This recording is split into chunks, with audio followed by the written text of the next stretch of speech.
ինտերնետից, որքան նա նվազեցված է զգում իրեն, որովհետև ահագին ծառայություններ փաստորեն պակասում են եւ ինքը չի կարող օգտվել այդ ծառայություններից։ Մենք վճարում ենք ինտերնետով եւ կոմունալ վարձերը եւ գույքահարկի համար եւ առաքման համար մենք կարող ենք տնից դուրս չգալ եւ փաստորեն ամեն ինչ ունենալ մեր տանը եւ դա ամեն ինչ նպաստում է դրան, որպեսզի մարդիկ ավելի վայել կյանք վարեն եւ օգտվեն այդ հնարավորություններից եւ դա պահանջում է, որ մենք արձագանքենք այդ պահանջին եւ ստեղծենք նոր հնարավորություններ, որպեսզի մարդիկ կարող են ներգրավեն այս ուրեմն հասարակական թվային հասարակության մեջ։ Սակայն մենք ունենք նաեւ մարտահրավերներ, որի մասին պետք է խոսենք, որովհետեւ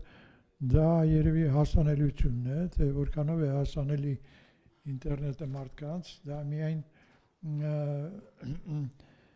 հասանելիությունը ոչ թե տեխնիկական հասանելիությունն է, այլ նաև մատչելիությունը, որովհետև պատկերացրեք, որ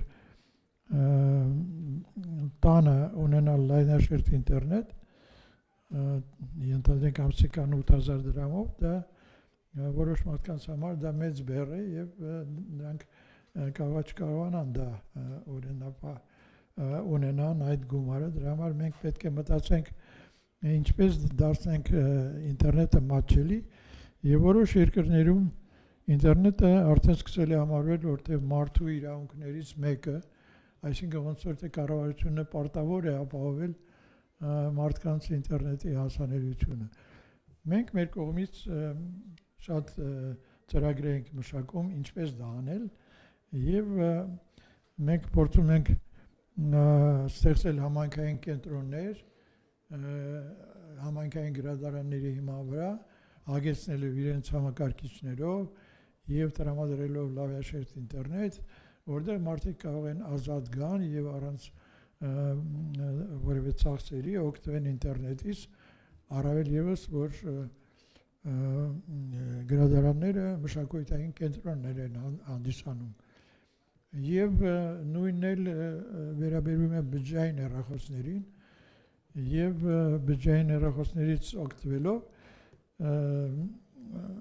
մենք գիտենք որ համայնքներում ապրող մարդիկ նախընտրում են ամենաէժան փաթեթը, որը եւս հասկանալի է, բայց որպեսզի դու կարողանաս լիովին օգտագործես ինտերնետը, դու պետք է ունենաս ամենահզոր փաթեթը, նույնիսկ առանց որևէ սահմանափակումների, որպեսզի կարողանաս լիովին օգտագործել այդ ինտերնետը։ Հետո տեսեք լուսատար ուրեմն մալուկները չեն կարող հասնել յուրաքանչյուր տանը, յուրաքանչյուր նմանակ գյուղում, դրա համար ուրեմն բջջային ինտերնետը դա միակ միջոցն է, որպեսզի մարդիկ միանան ինտերնետին։ Եվ դա շատ կարևոր հարցեր են, որը եւ պետք է լուծվի։ Ուրեմն այդ հարցերից նաեւ կարևորներից մեկն է, որպեսզի բոլոր կիրառական ծրագրերը լինեն նաեւ ազգային լեզվով, եւ դա պետք է պահանջ լինի, եթե կառավարության կողմից պատվիրվում է որևէ ծրագրային ապահովում, դա անպայման պետք է նախատեսվի ուրեմն այդ ծրագրի ազգային լեզվով տարբերակը։ Եվ ասենք որ ինչ է Հայաստանում, ինչ վիճակում ենք մենք գտնվում եւ ինչ պետք է անենք։ Մենք ունենք ազգային հայատար IDN դոմեյնը, այսինքն դուք կարող եք դոմեյնի անվանը դիմել հայերեն լեզվով, հայատար դոմեյն ունենալ եւ դա կարեւոր է, որովհետեւ տեսեք, եթե մարդ հայատար դոմեյնի չի օգտվում, նա սկսում է մտածել, եթե ենթադրենք ուզում եմ այցելեմ նախագահի ուրեմն վեբկայքը, ես ինչպես գրեմ նախագահ, X-ով, KH-ով կամ դա պրոբլեմ, նույն է Էջմիածին, Գյումրի, ինչպես գրել Երևան։ Երևանը անգլերենում white առավ է գրվում, բայց հայը եւ հայերեն լեզու տիրապետողը պետք է կարողանա իր մայրենի լեզվով գրել նաեւ այդ կայքի անունը, դա շատ կարեւոր է։ Էլեկտրոնային փոստի օգտագործելը դա երևի մեր առօրյայի մեջ չի մտել, բայց երևի եւս կարևոր է, որ մենք մեր ազգանունները, անուն ազգանունները սովորաբար էլեկտրոնային փոստը ինչպես է գրվում, անուն, ազգանուն եւ սերվեր եւ անունը եւ ազգանունը ուրեմն անպայման դու պետք է թարգմանես անգլերենի, որ հիմա կարողանաս օգտվել եւ դա ճիշտ կլիներ, եթե մենք կարողանայինք օգտվել մեր մայրենի լեզվով գրվող անուն ազգանունից եւ դա եւս կարևոր ենք համանում, բայց այդտեղ խոչընդոտներ կան, որովհետեւ մենք արդեն ասունացել ենք եւ կարող ենք տրամադրենք հանրությանը առանձին սերվերներ, այսինքն որպեսզի hosting ծառայությունները, որը դուք ցանում եք, ունենան այդ հնարավորությունը, ուրեմն այդ կառավարման վահանակը պետք է կարողանա խոսել տարբեր համաշխարհային ուրեմն լեզուներով։ Դա առայժմ ընթացքի մեջ է, բայց առանձին չի լուծված եւ այդ իսկ պատճառով, եթե մենք ուզում ենք ազգային լեզվով էլեկտրոնային փոստ ունենալ, մենք կարող ենք ստեղծենք այդ սերվերը եւ դուք կարող եք յուրաքանչյուրդ ունենալ այնտեղ ձեր անունը ազգային ուրեմն հայատար սերվերներով։ Եվ կարող եմ ասել, որ խնդիրները շատ են։ Դա իհարկե շատ մեծ նվաճում է, որ մենք սկսում ենք նաև համընդհանուր ընդունման մասին խոսել եւ կյանքի բերել այդ ամեն ինչը, սակայն դա իր հետ բերում է բազմաթիվ խնդիրներ եւ մենք պետք է այդ բոլոր հարցերին գտնենք լուծումներ, այսինքն ձեր օգնությամբ, ձեր բոլորի օգնությամբ մենք կարող ենք ավելի արագ կերպով առաջ շարժվել եւ լուծել այն խնդիրները, որ մեր հանրության առաջ կանգնած են։ Շնորհակալություն ձեզ։ Ես բարի երթ եմ ցանկանում եւ հույսով եմ, որ մեր ուրեմն այս միջոցառման արդյունքները շատ զգալի կլինեն։ Շնորհակալություն։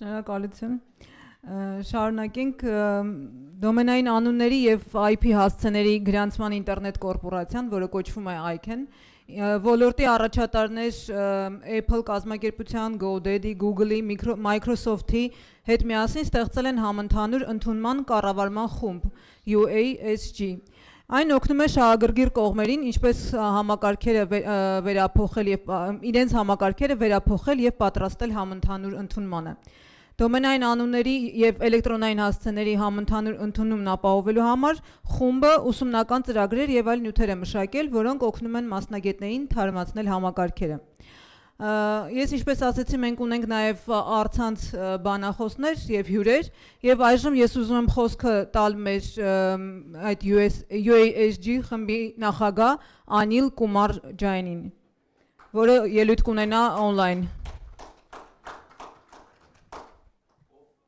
Good afternoon, everybody who are present at the venue. Good morning, good afternoon, good evening to those as per the region who are listening this particular seminar online.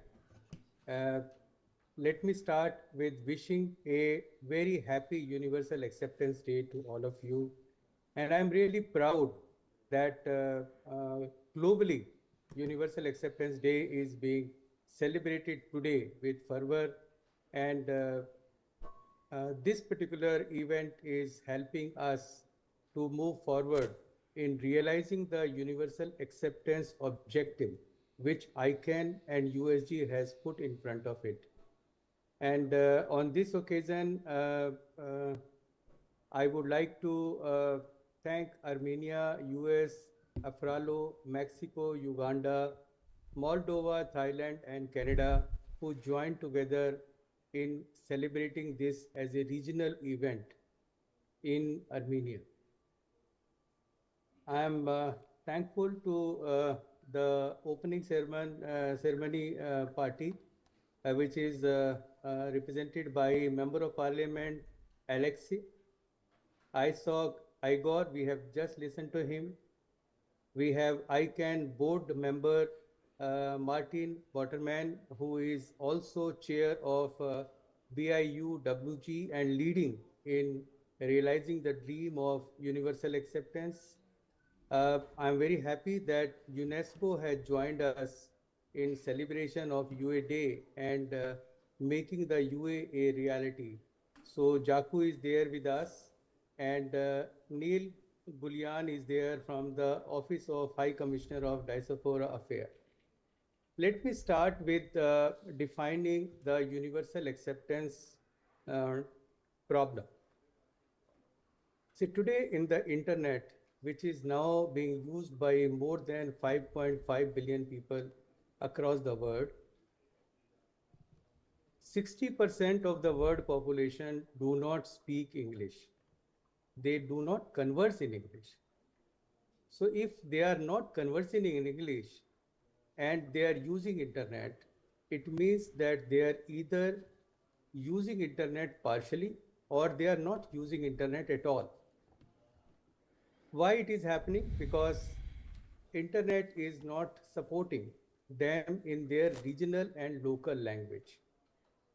So universal acceptance says that all domains and all emails, whether they are in Latin language or in any other language, should be able to get accepted by all software and the systems without any discrimination. What does it mean?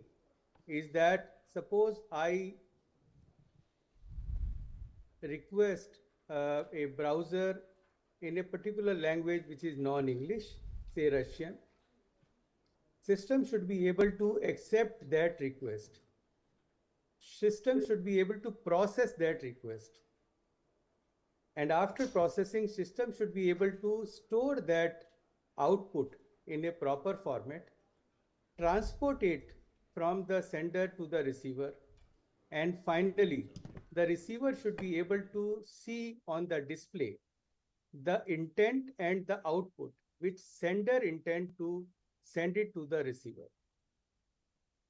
Now, this is a very important aspect. Why it is important? Because we at ICANN, we at USG would like a very inclusive digital transformation across the world. It means that every person in this globe should be able to use internet as the beautiful technology in the life, in personal life, in the commercial life, everywhere. And this is how the ICANN has started working by delegating IDN, Internationalized Domain Name, in 2003-2004, and USG has come into formation in Feb 2015. So we are now celebrating 10th year, completion of the 10th year of USG also. Now let us look at what we have achieved till now. Out of 1500 plus TLDs which are delegated by ICANN, 150 plus are IDN. Out of total 359 million second level domains which are in existence today, 4.4 million are using local languages. I'm very happy that more than 24-25% of emails are either partially or fully supporting universal acceptance. Although there are no figures available for websites which are supporting universal acceptance, but informally we come to know that more than 11% of the website across the world are now accepting the universal acceptance. Now, we are in the last 10 years, USG has issued more than 51 guidelines and software modification to ensure that the people who are delegating the internet software and the users should be able to use internet and universal acceptance effectively. So what I want to say is that universal acceptance is not a problem today. The solutions are available. Only thing is that the technical community, the user community should be able to start using that in their day-to-day life. So all the details of these 51 suggestions and advisory which we have put up is available on usg.tech. Now, what is the future of USG and how we are progressing? Today, USG is focusing on government engagements. We are focusing on engagement with the big techs like Apple, Google, Microsoft, Facebook. We are also concentrating on those social medias like Facebook, Instagram, LinkedIn. Why? Because they are touching millions of people every day. And finally, the DNS community, which is registry, the backend registry, registrars, and registrants are being taken as part of the focus area by the USG. USG will continue to work, and it is our commitment of ICANN and USG to support USG in the coming future also. And I'm very happy and thankful to ICANN board who has taken a resolution in the last ICANN 82 board meeting saying that they will continue to support USG in future to ensure that the society which we are able to see is really inclusive in nature. Now let us look at what Armenia is doing in universal acceptance. They have adopted .HE as the CCTLD to ensure that IDN is being given to the people of Armenia. Armenia is engaged in ICANN at various forums, especially the DNS policies. Armenian government has also shown interest in implementing UA as part of its national digital policy. Armenia is participating in various international forums like IGF and other regional initiatives where the discussions on multilingual internet is being taken. And local Armenian tech companies and developers have increasingly focusing on building and supporting software solutions. Armenia is not limited to this, but they have gone for the regional cooperation also. Armenia is an active participant in regional initiatives such as Eurasia Economic Union and Central Asia and Caucasus Regional Cooperation.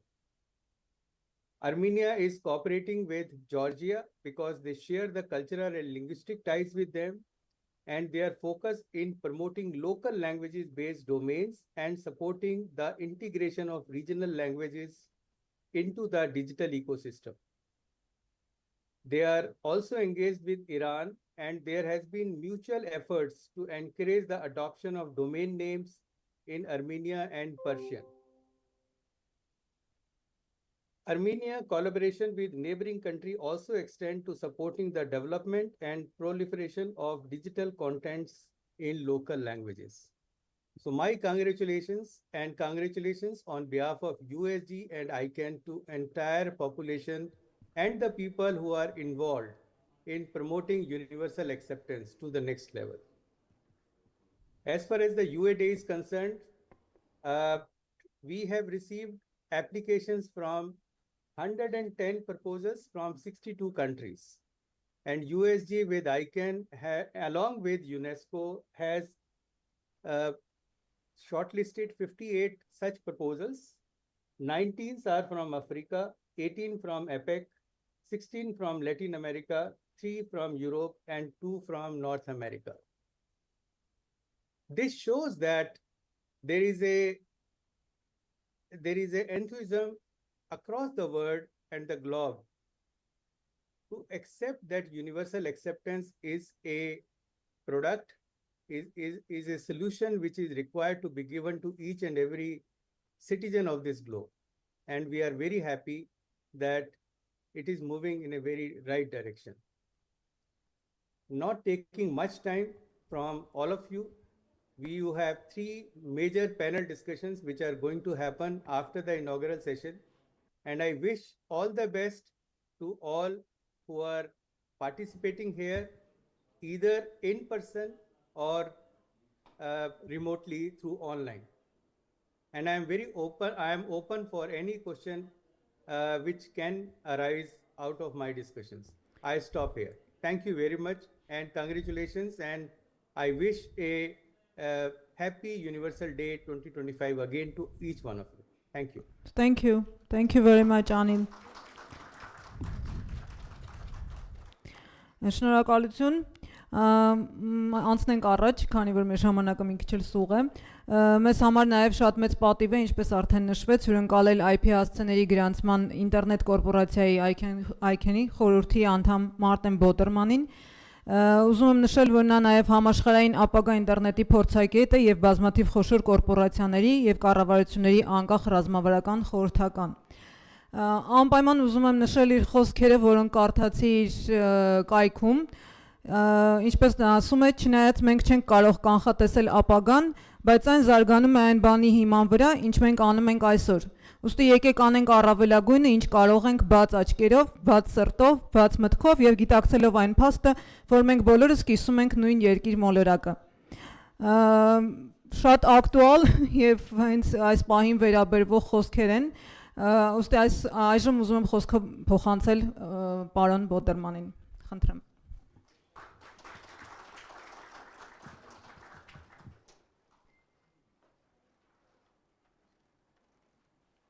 Thank you very much, Katrina, and thank you for taking the effort to look at my website.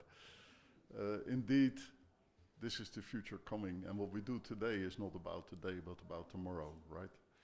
So, and you having in this room means something is happening and gonna happen, and you're part of that movement. So, very grateful to be here, very grateful to have this opportunity to be with my Armenian friends, but also to be part of this regional meeting of the UASG group that goes beyond Armenia.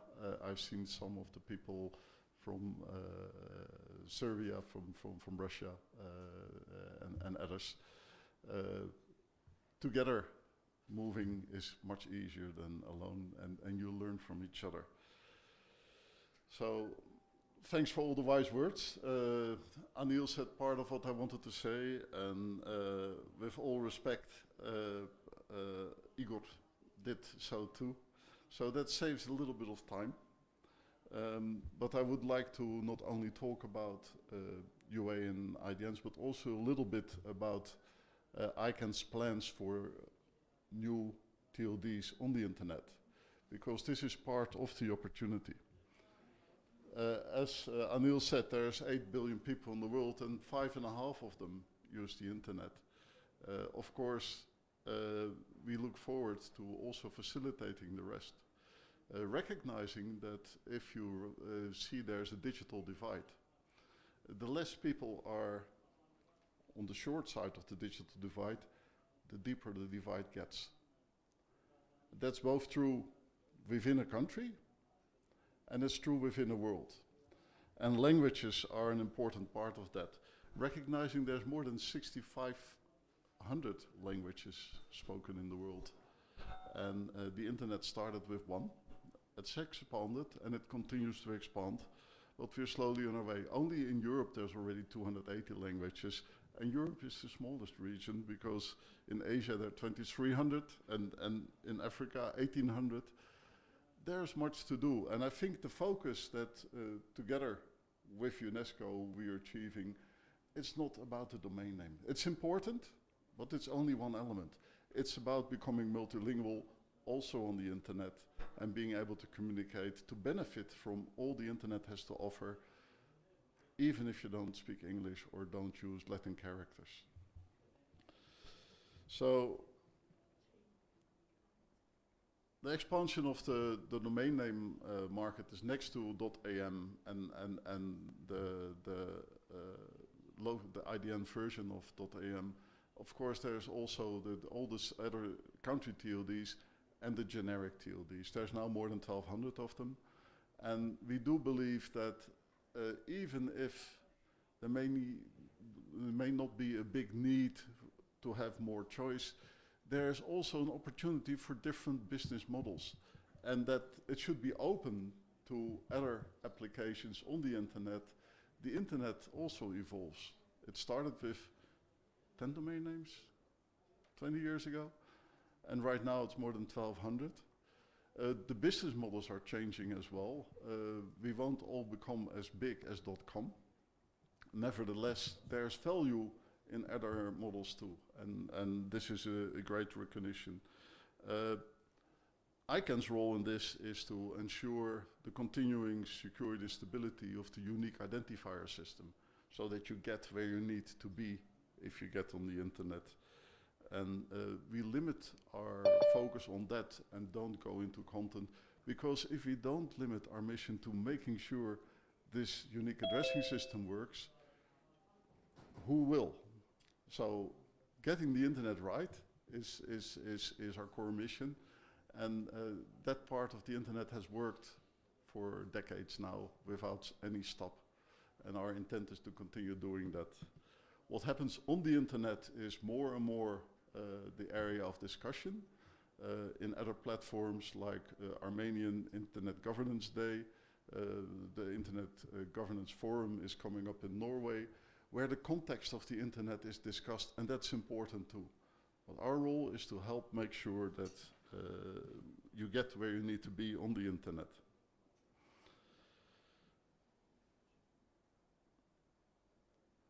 So, how did we come to this decision to expand the internet? Was it the board? No. Was it the staff? No.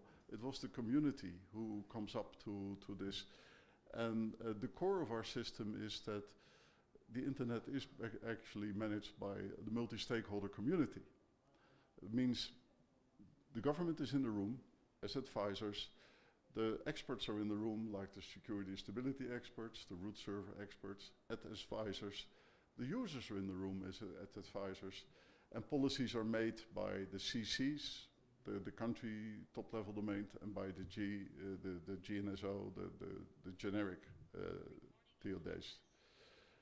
I hear that recording is in progress now. Thank you. So we do it together. And that is about how we get things done. With the numbers community, we are represented by RIPE NCC. Together we make things work. And that is important to realize. It's not a political game. It's not about geopolitics. It's about making the internet work. And let's keep our focus on that. For the new round, by the way, recognizing that predominantly the internet has started in the Northern American continent and then to Europe, there's active reach out of an applicant support program for those who are interested to seek support for applications if you're in a lower income country, if you're an underrepresented country. So please check it out on the website. We want the internet to be for all, and we recognize that the expansion goes across the board, and we are here to serve the world. So, importantly, we use standards to make sure that the standards are there for how we use the universal access, how we use how we code the IDNs, and also for those who are not very good in abbreviations, EIA is for the email standards as well.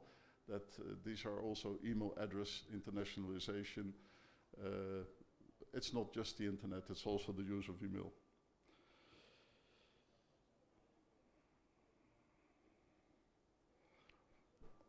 I'm skipping a lot because of time, but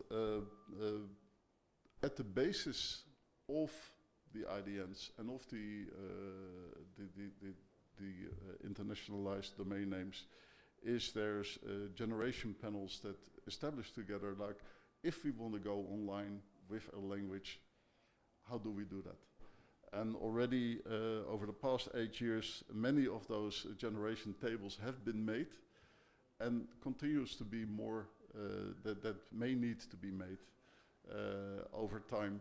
What it requires is a community with an interest, and there will be support from ICANN to work on these reference rules for, so how do we use the character sets? And what you will see is that, like in Latin, the character sets are slightly different between Spanish and English. The same thing in Arabic, and I'm not sure about Cyrillic. I wouldn't call myself an expert there. But that means that there's different tables that are generated to ensure that the people in that region can understand that well, that use that language, understand that well. Right now, already more than 150 IDN TLDs have been delegated.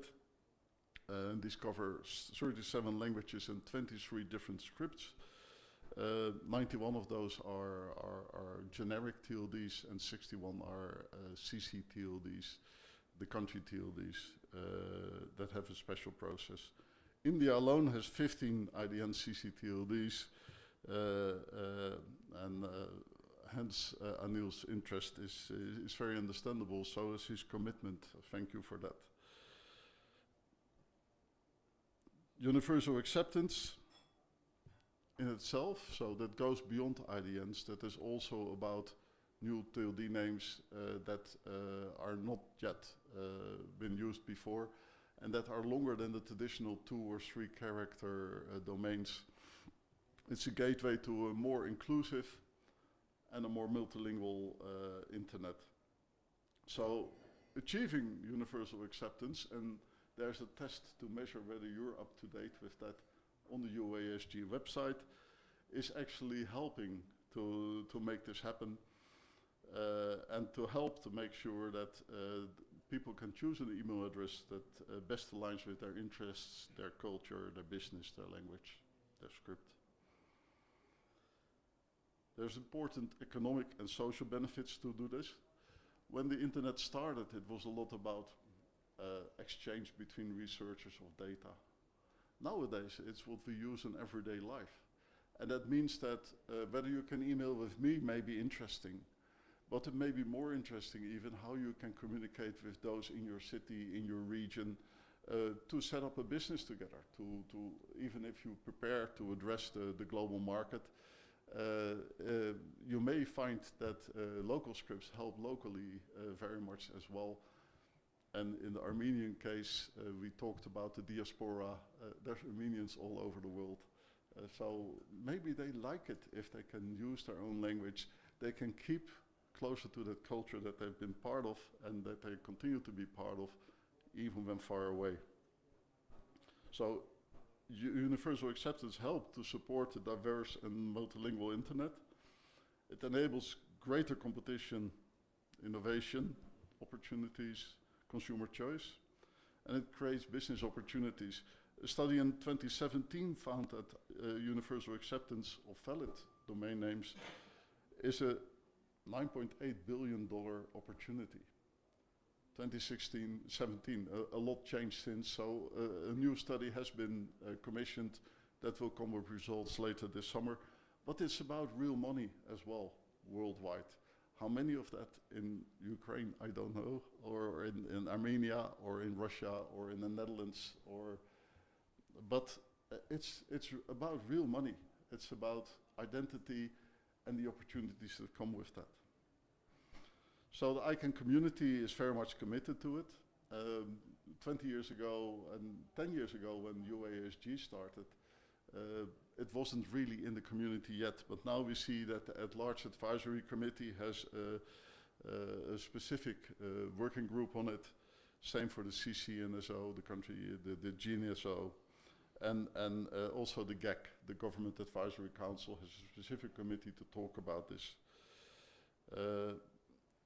The Universal Acceptance Steering Group, of which a couple of members are here in the room, of which Anil is the chair presenting it, was set up in 2015 with a 10-year commitment to support them to get where we are today. And we truly applaud UASG works over the past 10 years towards raising awareness of the importance of UA globally.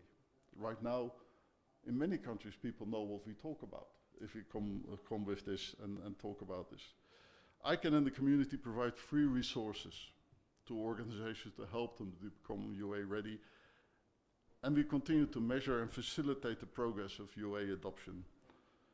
Community support have grown, and many software developers, email service providers, and public sector organizations are making their products and systems UA ready.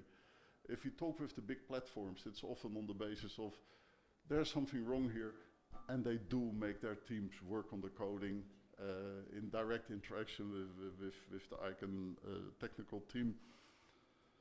So we're committed to supporting the digitally inclusive and multilingual internet by enabling domain names in local languages and scripts. We recognize it as a strategic focus, and also in the strategic plan recently adopted by ICANN board in Seattle during the ICANN 82 meeting, recognizes the importance of supporting the multilinguality very explicitly. And per our bylaws, we are committed to adopt or implement policies or procedures that take into account the use of domain names as natural language identifiers. I'm Dutch. Characters are very much in Latin, but even in the Netherlands we recognize that the importance of internationalized names as such is key in a world where people travel around and move around. An example was given on how difficult Yerevan may be to translate in English. There's different ways of doing it. In Armenian, it's always the same. So these points are just important to recognize in a world that continues to be more global, even if changes are on the geopolitical level. So UA offers many benefits for both individual internet users as well as for the organizations that save them, and for governments that want to reach their citizen in the languages that are appropriate. Important economic and social benefits I mentioned.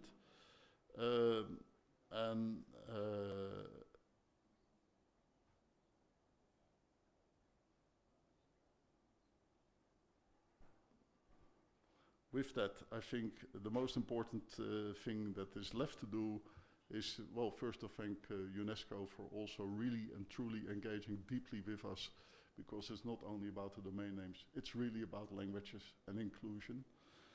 For the UA Day, thank you to the Armenian chapter of ISOC for organizing it for 3 years in a row. Having for 2 years the regional event, I think in 2023 and today, having last year in Beograd the regional event with your attendance, for your commitment and the insight and the importance of how to do this. Through this mix of events, 57 UA days, this time in 55 countries between now and the weeks to come, really getting stakeholders from all over the place on board in the room to talk about the opportunities, how to bring this further, and make this happen and make this world be even more inclusive than today. So thank you very much for inviting me, for your commitment, and it's a great pleasure and honor to be here on the birthday of Igor Muktyrian.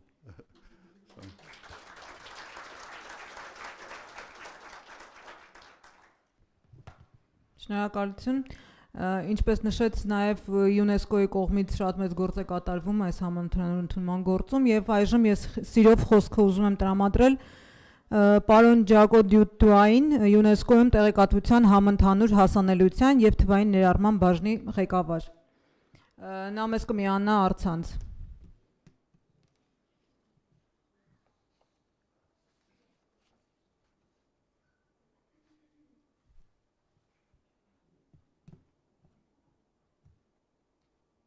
Thank you so much, and congratulations to the organizers of this important event.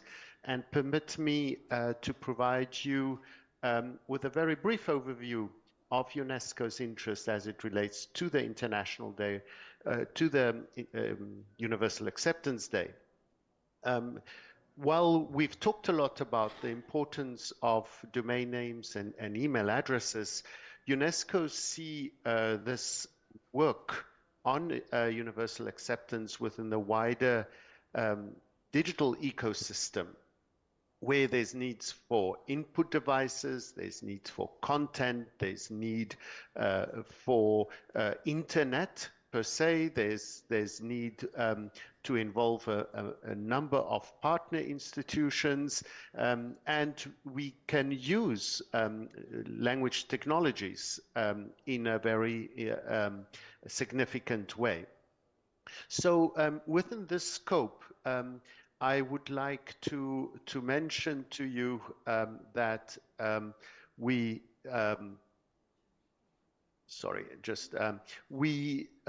make use of an international recommendation, which is the recommendation on the use of multilingualism and universal access to cyberspace, as a way of engaging our different member states so that they can look at the importance of universal acceptance and multilingualism on the internet. And specifically, the recommendation says that the public and private sector and civil society and other actors should take the necessary measures to alleviate language barriers and promote human interaction on the internet. And what better way than to look specifically at the question of universal acceptance. So what do we do in order to encourage people to move forward in the implementation of the recommendation? We organized in February Language Technologies for All conference, where we look specifically also at how we could bring language technologies within the equation of multilingualism on the internet. During this conference, we talked a lot about the importance of scripts and how scripts should be catered for in the standardized way so that they can be encoded, so that they don't disappear, and to make resources available so that people can actually use their own scripts on the internet. So out of this conference, where the question of universal acceptance was one of the questions, we will also come up with a roadmap to see how language technologies can drive the quest for more diversity on the internet. We also work with different partners. Lenovo is one partner that we work in Brazil, for example, to work on interfaces for smartphones and others. Our cooperation with ICANN is another example where we look at capacity development initiatives, policy briefs, and advocacy. So I'm very, very sorry, Jaco. Can we continue your slides after the opening ceremony? You will participate in the session also. I'm very sorry because we are out of time. Okay. Unfortunately, I have to also another engagement afterwards, so I don't know at what time this will happen. It is almost in 5 minutes. In 5 minutes, okay. Yeah. I can still stay online for another 15 minutes. Okay, thank you. Thank you too. It's very sorry. Կներեք ընդհատելու համար, քանի որ մեր բանախոսը մյուս սեսիայում էլ ունի մասնակցություն, այնպես որ դուք դեռևս կլսեք, այժմ ուզում եմ այստեղ հրավիրել մեր մյուս հյուրին, Հայաստանի Հանրապետության Սփյուռքի գործերի գլխավոր հանձնակատարի գրասենյակի խորհրդական Նելի Ղուլյանին ողջունի խոսքով հանդես գալու համար։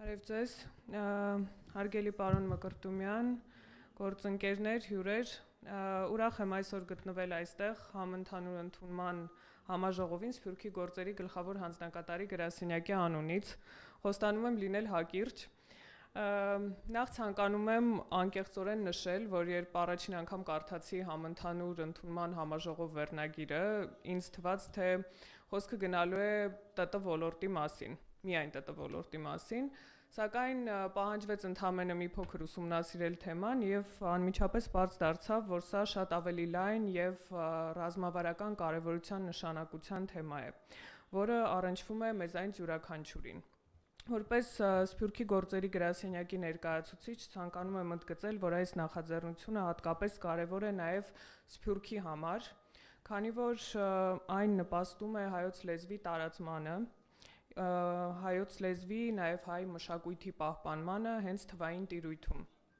Արդյունքում այն անմիջականորեն առնչվում է ոչ միայն ՏՏ ոլորտին, այլև կրթության, գիտության, մշակույթի, լրատվության, տեղեկատվության, տնտեսության եւ կարելի է ասել բոլոր ոլորտներին։ Կարծում եմ բոլորս գրեթե մեծացել ենք լսելով մեր ծնողներից եւ ուսուցիչներից, որ պետք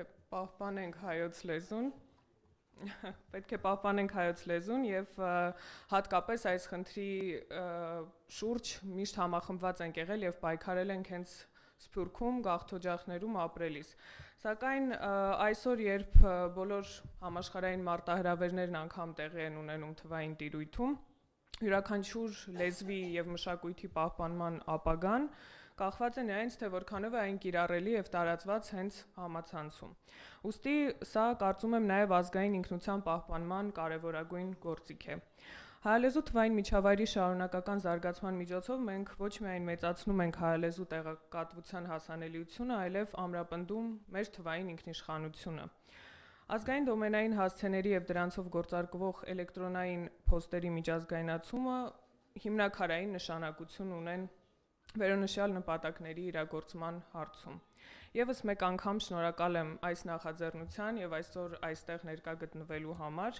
եւ վստահ եմ, որ այս համաժողովի շրջանակում ծավալվող քննարկումները կնպաստեն այսօրվա բոլոր նպատակների իրագործմանը։ Շնորհակալություն եւ արդյունավետ քննարկում եմ մաղթում բոլորիս։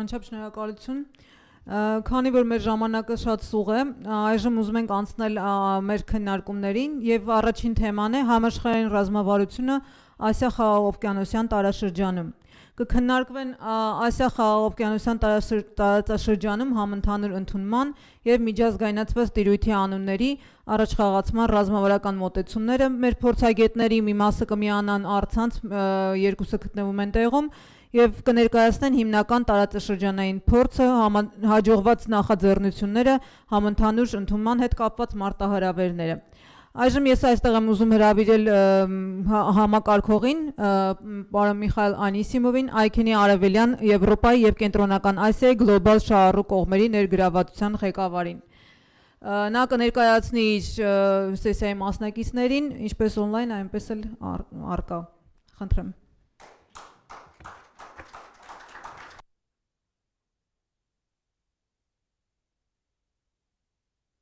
Much, Katarina.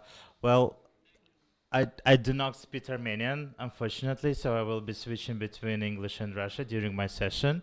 But anyway, I believe all my speakers are online, and we have one speaker on site. Andrei, please, the floor is yours. Please take your seat.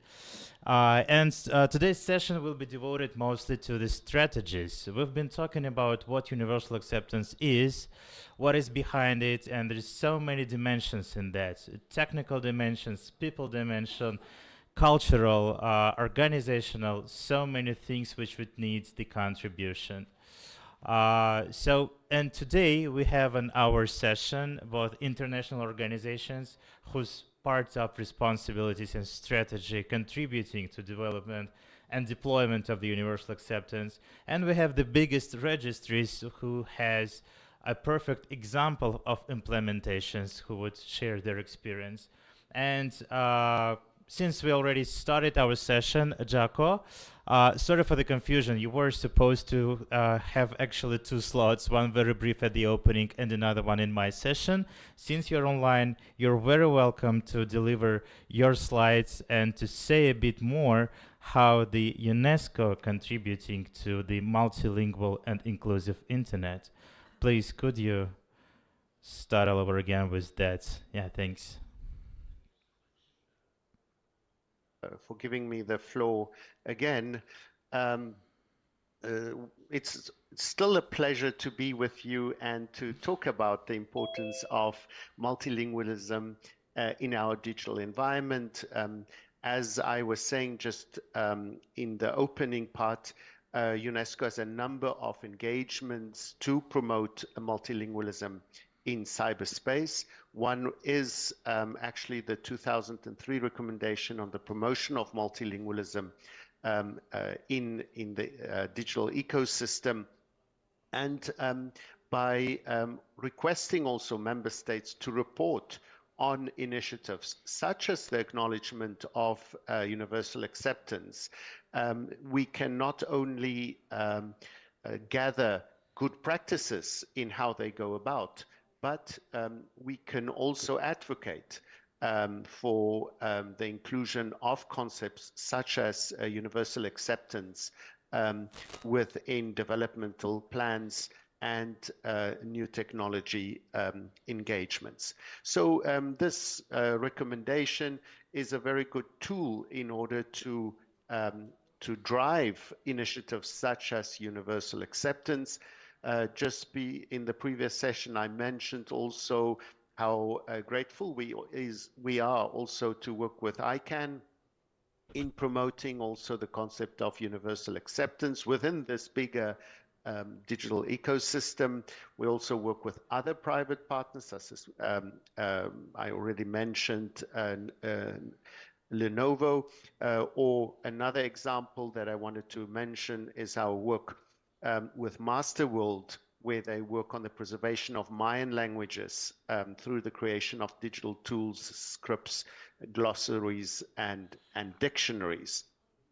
So this shows you that the importance of building partnerships such as this event is extremely important to promote the events, to promote multilingualism, but also to have very concrete steps that enable us to experience the internet in a multilingual way.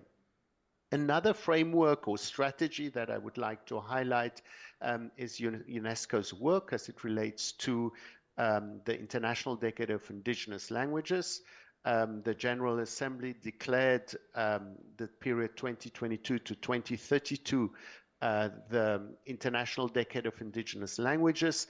And within this international decade, we can have, again, a holistic approach as it relates to the promotion of languages, in this case, specifically indigenous languages. How do we do this, and what is our actions that we take? We work with our member states to make sure that those with indigenous populations, that they can actually develop national action plans. One of the action areas is, of course, digital empowerment. Currently, out of the 15 action plans that are finalized, about 10 of them have action plans that include digital inclusion. As an example, Bolivia, that looks at how the alphabet of more than 30 indigenous languages can be standardized. Norway looks very specifically at how language technologies can promote the Sami language and many others. So these action plans are long-term engagements or strategies that enable us to have meaningful impact as it relates to the digital space and the promotion of multilingualism.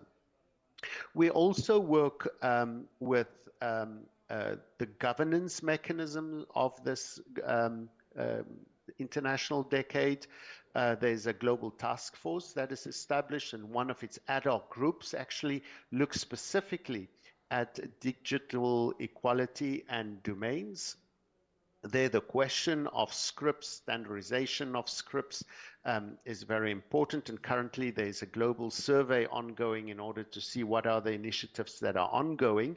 And this permits us also to see what is happening on the ground, and those elements that are happening on the ground can be mainstreamed in other national action plans, in other initiatives, and this provides us also with an opportunity to give visibility to the engagements of different countries. I would also like to mention that UNESCO is also collecting data on the use of languages. So if we want to have policies and initiatives that really mainstream the importance of multilingualism, then we need to have data in order to see how these languages are used, where they are not used, what scripts exist or are not exists or do not have ISO code, and all of this inform then eventually the policies that we put in place to promote multilingualism. And lastly, and I'll stop there, I'll just mention also that we also are engaged in a number of capacity development initiatives to help the different communities to create more content that could be put online in an interactive way so that the reality of people's linguistic landscape can be available. I'll stop there and more than happy to answer any questions that you might have. Thank you. Thank you, Jaco. I believe we have time for one question. Maria, please. Do we have a mic in the room? Hello to everyone. My name is Maria Kolesnikova. I'm from .ru and .rf CCTLD registry. Jaco, I have one question. I know that UNESCO has a memorandum of understanding with ICANN. Can you say, do you plan to make any special studies more or less closer to universal acceptance issues and usage of local languages in domain names, for example? Thank you. Thank you very much for that question. So on a regular basis, we collect data on the implementation of the recommendation, the 2003 recommendation. So every 4 to 8 years, we have a report that comes out, including on universal acceptance, in order to see how that is being treated in different countries.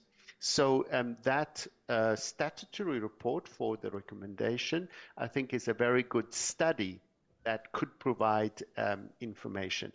The challenge here is to work on specific indicators that could help us to assess specifically universal acceptance, because this recommendation is more broader in scope. And this is something that we have discussed already with ICANN, and I'm sure this could be also a useful tool for other countries to look specifically at how universal acceptance is being implemented. I hope that helps. Thank you.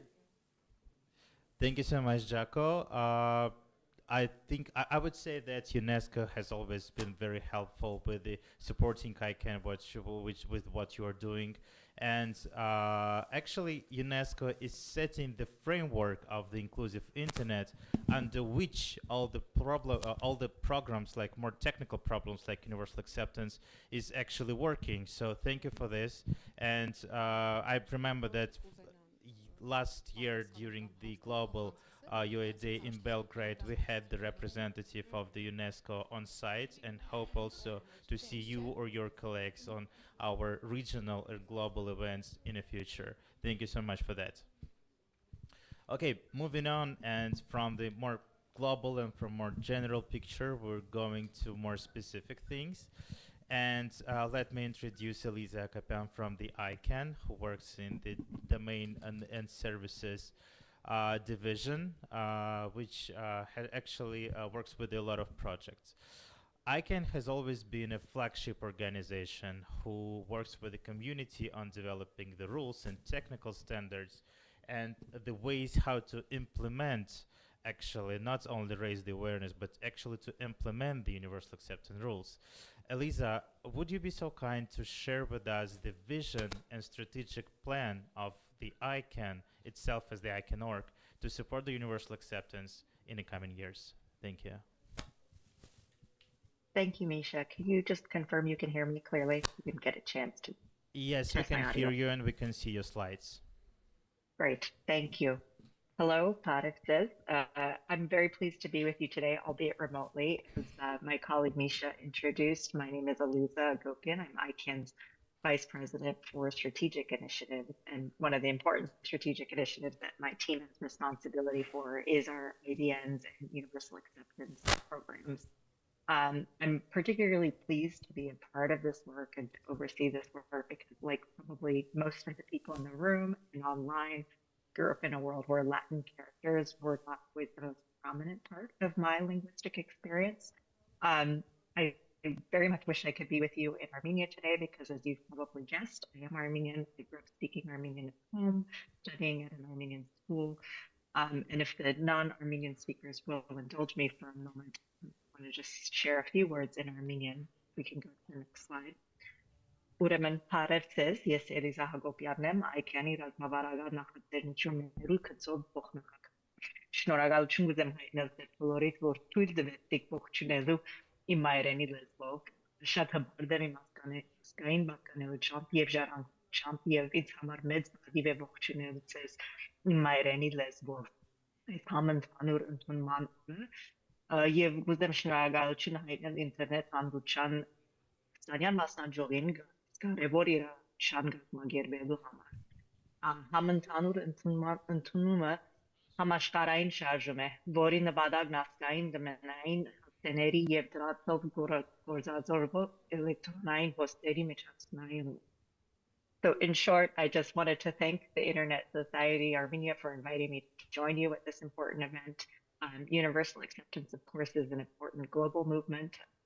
One that is important to ICANN, as Martin Thurman shared with you earlier.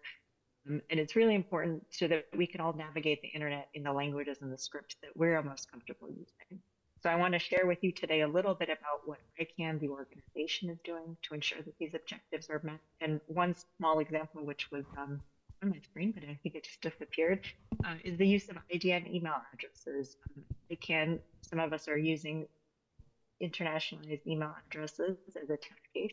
I'm very excited to have my own, and I have to tell you, when I sent email to my family from this email address, they all wanted to know how they could get a .domain name. So I found you some customers. If we can go to the next slide, I can share with you a little bit about ICANN.org's strategy and plans. So for ICANN, UA is a strategic objective, as Martin discussed earlier. It's important to build and promote a linguistic inclusive internet, and that requires work among our community, within our organization, which I'll talk about today, and throughout the broader internet ecosystem. There's kind of two key documents that talk about the actual work that we're doing within our operating plans, and I've mentioned them here, and they're linked in the slide if you're able to download these. So in our most immediate past operating plan, we focused on outreach to technical organizations and governments to focus in on development capacity building. We've provided support for community efforts like the Universal Steering Group, which Anil and spoke about earlier, and which is marking, of course, the 10 years of work this year. The last decade of work has really focused on raising awareness about universal acceptance challenges and identifying where software and other technology fixes are needed. And one of the biggest wins actually from UASG is UA Day, where you all are and you all join us in marking this important effort to make the global internet even more global. Looking ahead, ICANN is going to continue working on awareness raising, but we're really shifting our focus to UA adoption and focusing in on making the technological changes needed to make universal acceptance a reality. Going down a layer, we're also working with the next generation of software developers. ICANN has worked to develop an academic curriculum for computer science and have begun to offer this training in a few countries, and we actually hope to have the curriculum translated so we can reach wider audiences. We can go forward one slide. As Martin talked about in our strategic plan, IDN and UA are really key strategic objectives for us, and this is tied into ICANN's efforts to launch the next application round for the new GTLD program in 2026. Martin also spoke about the applicant program, so I'll keep that brief.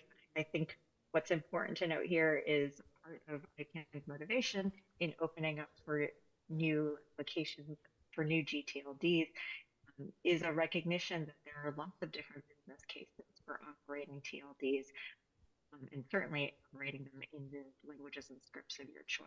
So Obviously, there are multiple different business models, ways to build communities, open online markets for products and services.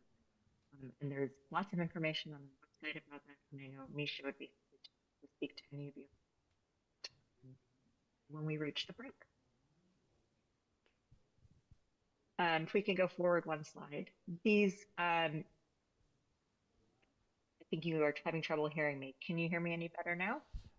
Yes, we can hear you. There's some, sound issues, but I believe it's you better speak closer to the mic, and it will be okay. Now it's perfect. Okay. Yeah, thanks. Okay, great. It's my headphones, but let's see if this holds up.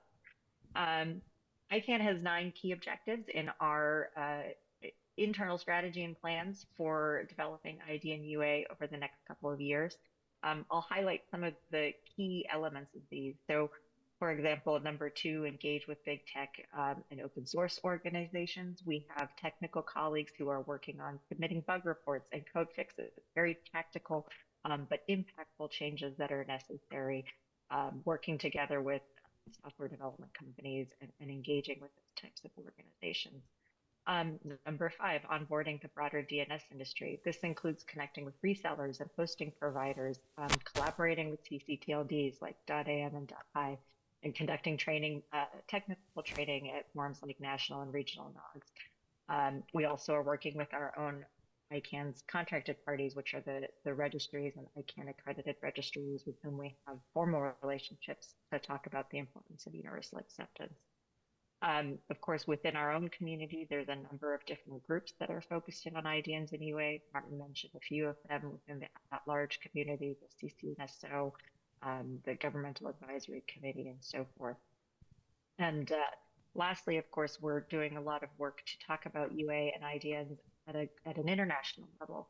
So working with Jaco and his colleagues at UNESCO, we're very proud to be partnering with them this year on UA Day and look forward to doing more work and deepening that collaboration in the years to come.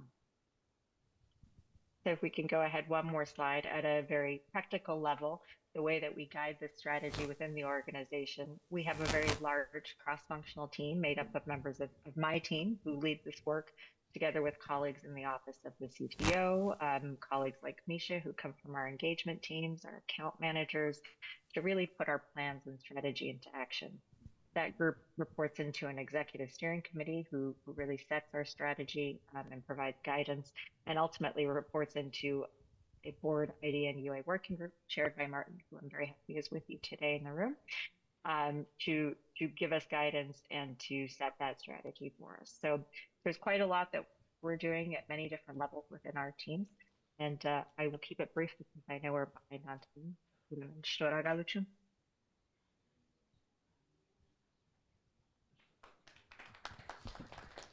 Okay, thank you so can you hear me? Okay, thank you so much, Eliza. It's been really helpful for giving this presentation, and I can say that you are particularly being missed here in Yerevan for this event, so maybe we'll have you as well for the next meetings. Thank you. Moving forward, moving from the global to the regional level, there is an organization which has always been very instrumental in all initiatives related to the domain industry. One of those organizations is the APTLD, and we have Pavana, the newly appointed general manager of the APTLD, who came to this role just about 1.5 months ago. Pavana, are you online? Can you please?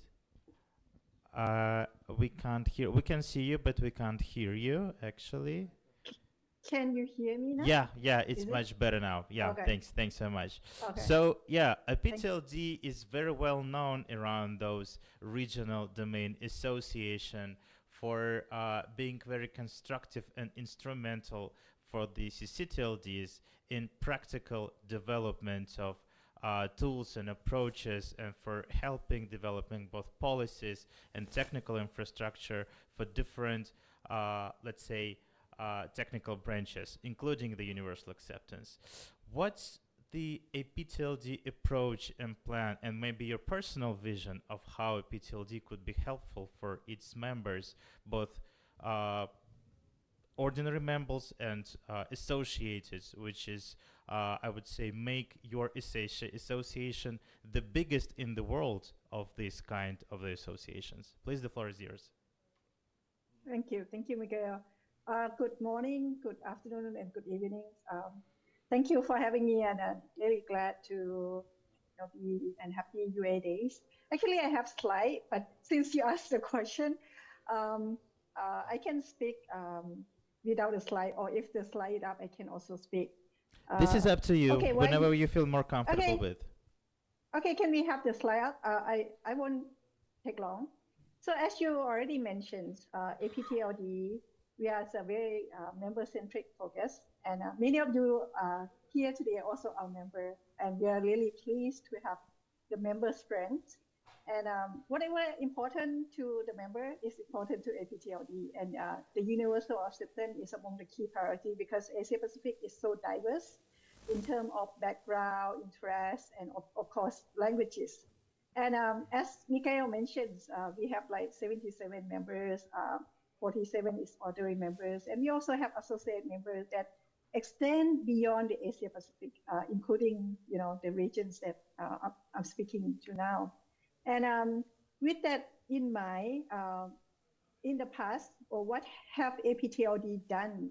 We had, of course, we had been in cooperation with ICANN, and in trainings, and also we also ongoing discussion on how, what sort of collaborations or what sort of ongoing discussion that can be done that would be benefit to the CCTLD and domain name in particular. And also, as I mentioned, APTLD is a member-centric, and our members, they're very unique, and each member, they have unique strengths. So we encourage them to really help each other and exchange. That's really something that our members really valuable about, because they come and they exchange, openly exchange, and specifically on certain topic.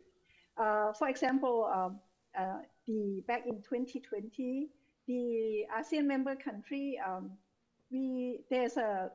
had done the activity to promote the IDN among the CCTLD in the ASEAN community under the ASEAN Fund. There's also another, example that the previous what have done as a sub-region as well. And what's next? Well, APTLD, we have, as I mentioned, we have ongoing engagement, and at least in addition to our working groups, we also have meeting at least twice a year in person. And the next meeting is actually coming to you, is in Belgrade, Serbia, thanks to the Serbian National Internet Domain Name Registry Foundation, or RIDS, which I believe Dajana, or the representative of RIDS, also there with us today. And that's actually the platform where members come to updates. And I think I see that some of our members will update, so I won't go too much on that, and looking forward to hear more from them. And also what we doing, as I mentioned, we follow as a previous speaker mentioned, you also follow ICANN, because not all our members would have the budget, or, would have some CC manager, they're very busy. So we, help focus and also follow ICANN, and, pick what is, important, and then, inform and then report to our members. And also, what we are thinking is probably, since UNESCO is also here, actually is something that we also want to talk to UNESCO, because, what sort of UNESCO and APTLD can really work together, that what would benefit the member, or how UNESCO could actually empower our members. And the key opportunity, Asia Pacific will remain to be a growing opportunity. Everyone knows there's a lot of digital economy activity going on, and there's a emerging market, young population. And I think many speakers had already mentioned that, languages is one of the things. It's also important to CCTLD because of the unique and the nationality, and how can the domestic businesses, or also the user, how can we actually open up more connection and open up more opportunity for them.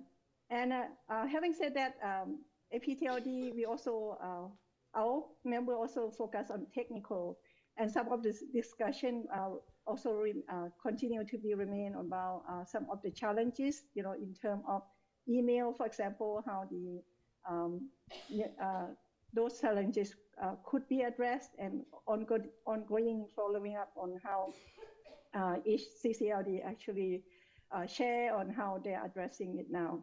And apart from that, I think the key opportunity that coming, of course, AI and emerging technology. Many of our members, they're utilizing AI toward their operations. So it would be interesting to see how this technology could also help UA in the future. So that's all that. I hope that was too long, but it's a long way to answer to your question, Miguel. But last but not least, hopefully that you come to Serbia, APTLD 88 in September 8 to 11, and we can discuss more and learn more about the opportunity in the Asia Pacific. So thank you. Thank you so much, Pavana. Yeah, exactly. The next APTLD meeting will be in Serbia, in Belgrade. It's scheduled for September of this year, and the part of the agenda of all the APTLD meetings, the huge part of the agenda is usually the IDN and UAs as well. So yeah, everybody is very welcome to the Belgrade in this September. And we have the Serbian representative here, so I believe she will talk more about it maybe later. Thank you so much, Pavana, for that. So going down from the global strategic to more practical level, and let me switch for a couple of minutes into Russian, and thank you so much for our interpreters for that, for the opportunity to speak in our own languages. For those who don't speak Russian, it's channel number 5 on your interpretation devices. Да, спасибо. У нас две крупнейшие регистратуры, российская и китайская, чьи домены на национальных языках получили самое большое количество регистраций за все то время, пока такая регистрация стала возможна в интернете. И обычно мы просим рассказать не только об успехе, таких, а еще о том, что эти регистратуры делают для того, чтобы сами принципы универсального принятия продвигались вперед, потому что очень естественным образом на них ложится некое общественное ожидание от того, что они становятся центрами экспертизы в самых разных вопросах, связанных с универсальным принятием. Андрей, пожалуйста. Спасибо огромное.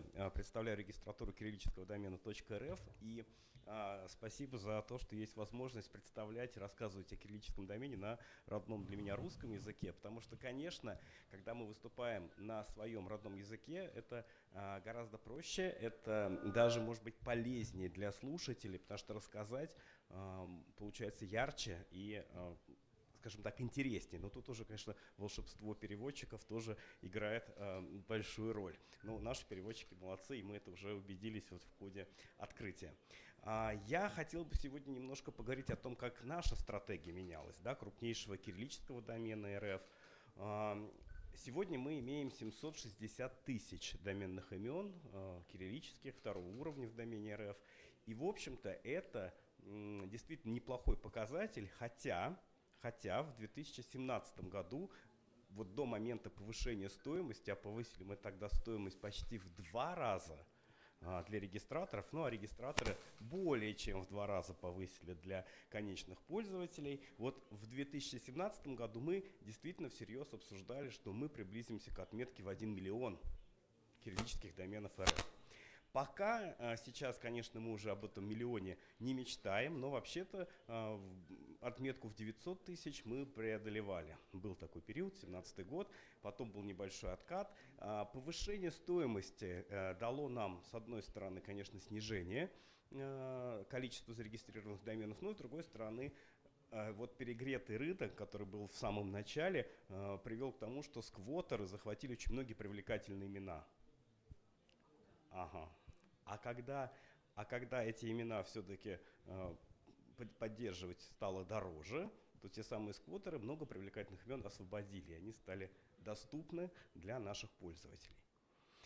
В результате вот та статистика, которую мы сейчас видим на экране, она, в общем-то, с одной стороны, может нас радовать, но мы не стоим на месте.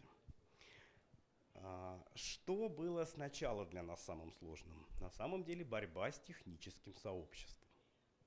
Дело в том, что как раз техническое сообщество в нулевых и в начале 2010-х годов, оно выступало таким яростным противником вообще создания интернационализированных доменных имен. Технари считали, что интернет существует и был устроен, да, строился на английском языке, и поэтому он должен оставаться на английском языке. И с этим спорили как раз пользователи, которые привыкли к этому моменту, по крайней мере в России, да, уже были поисковики на русском, CRM на русском, система управления контентом, антивирусы на русском. То есть не хватало только как раз-таки возможности использовать адресную систему адресации и e-mail. И вот здесь как раз это была первая стратегия переубедить техническое сообщество в том, что IDN-домены полезны. То есть это сделать нам помогли наши пользователи, которые действительно начали активно регистрировать домены на кириллице, особенно в российских регионах. Если посмотреть на статистику регистрации, то как раз очень много региональных малых и средних бизнесов регистрируют имена в кириллице, в кириллическом домене, потому что им не нужен глобальный охват. Для того, чтобы общаться с пользователем, у них есть только русскоязычная версия сайта, и им хорошо иметь русскоязычный домен и, соответственно, полностью желательно русскоязычный адрес электронной почты. Что мы начали сейчас, да, преодолевать как раз вот это вот такое некое противодействие со стороны технарей? Мы разработали проект «Поддерживаю.рф». Это и возможность протестировать собственные сервисы и поддержку кириллической электронной почты. Это и база знаний, и это, конечно, инструкция для технического сообщества. Мы поняли, что путь, собственно говоря, к технарям, он идет. Так, можно следующий слайд, что-то у меня почему-то не переключает. Сюда есть, сюда. Вот. Угу. Путь к технарям, он идет через различные мероприятия. Вот мы даже вот такую брошюру выпускаем, раздаем ее студентам не только технических вузов, но в первую очередь технических. Как внедрять поддержку кириллических доменов и электронной почты в программных продуктах. Безусловно, мы проводим ряд маркетинговых мероприятий. У нас май всегда начинается со дня рождения домена РФ, это 12 мая.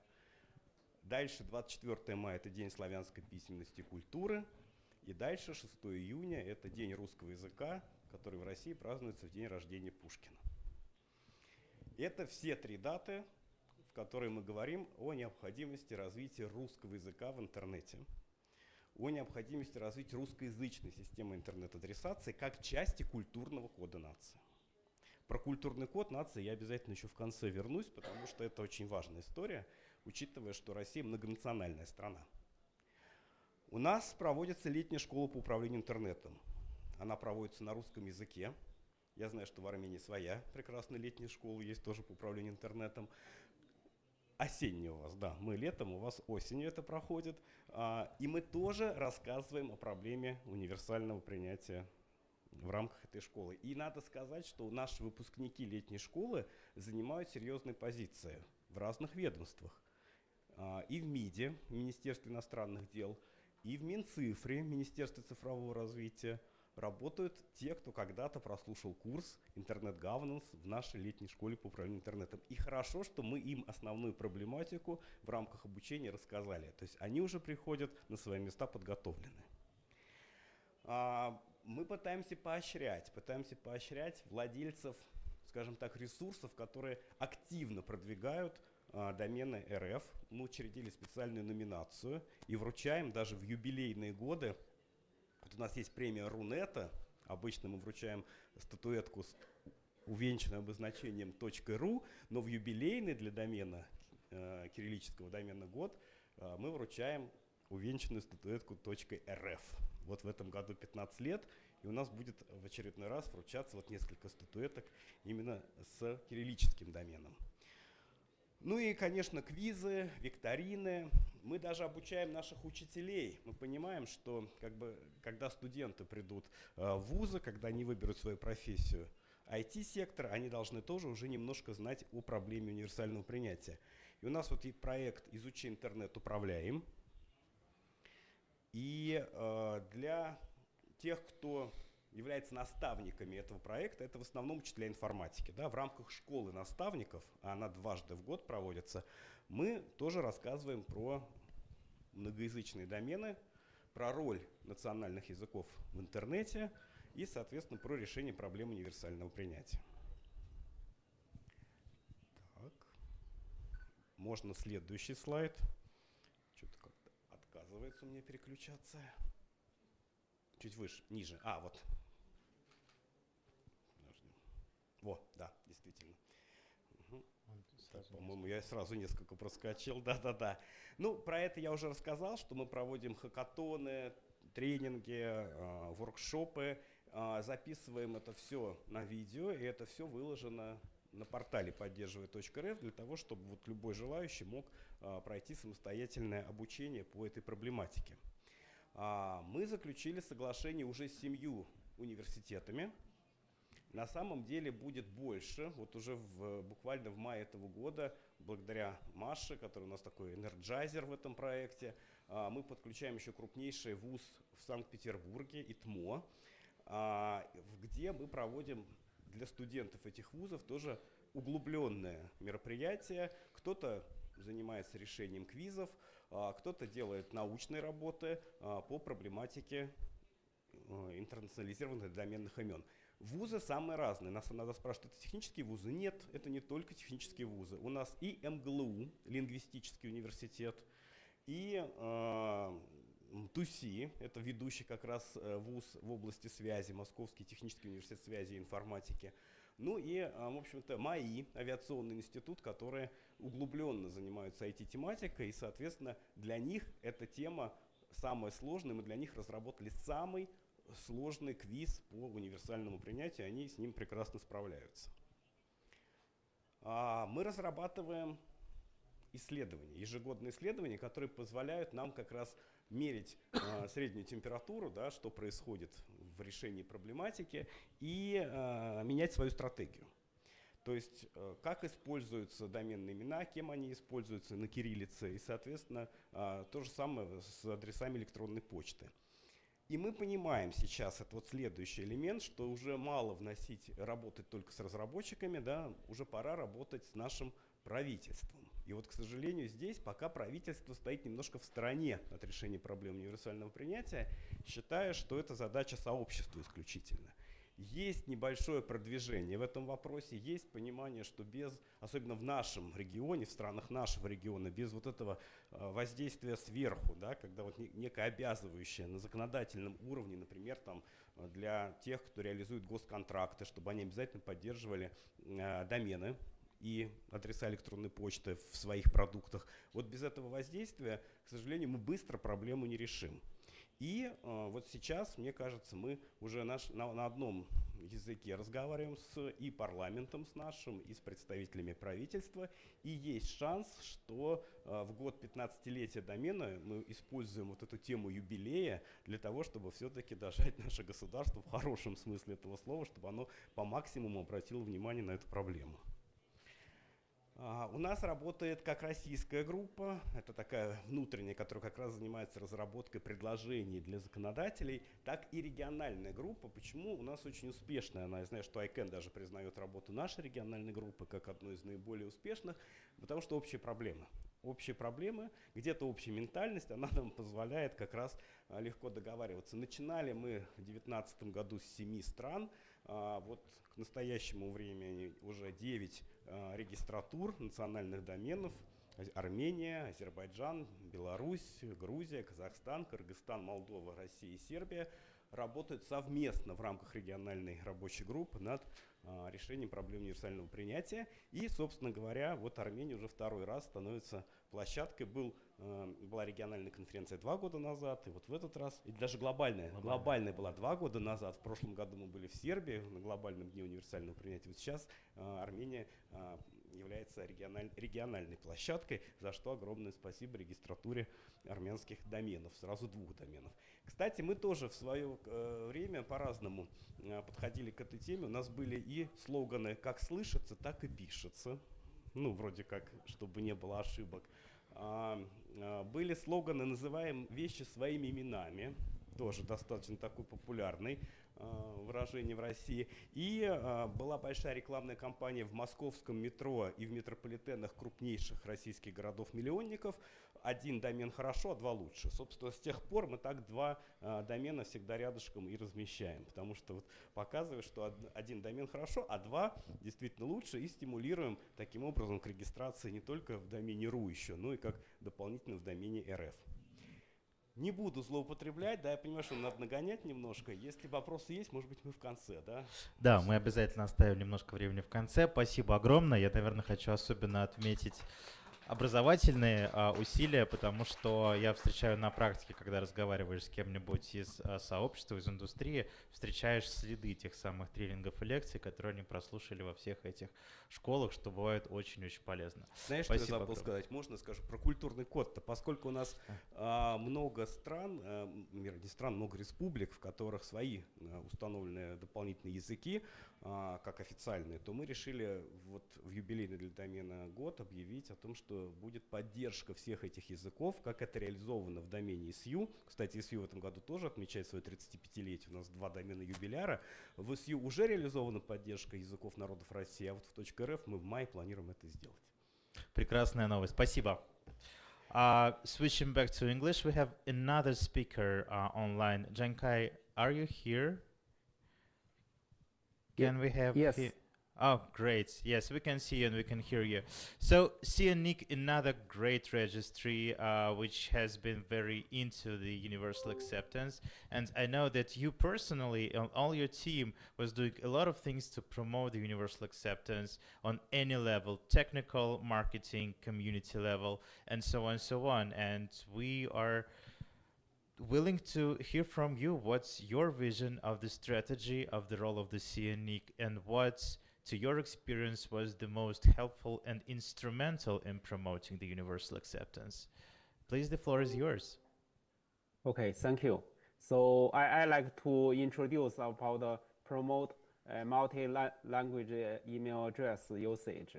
So I just say ICANN's you already have a EI address. So I also hope UNESCO also have some EI address for you, UNESCO staff or UNESCO member. Thank you.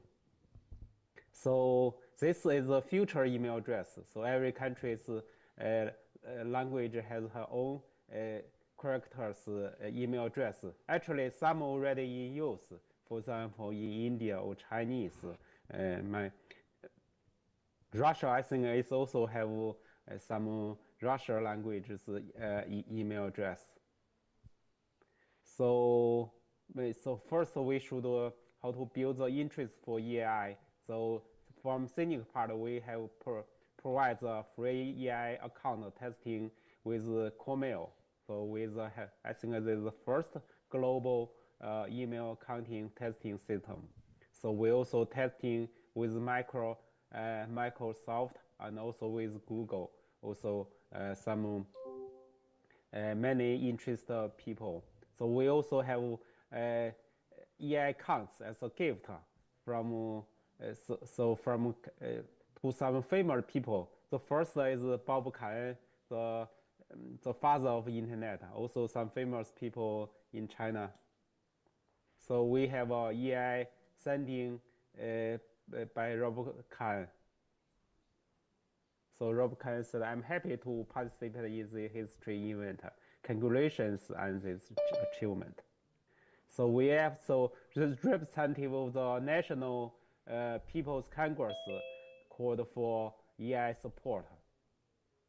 So we also went to some university, top university, Peking University, to promote EI. So we also in IGF meeting.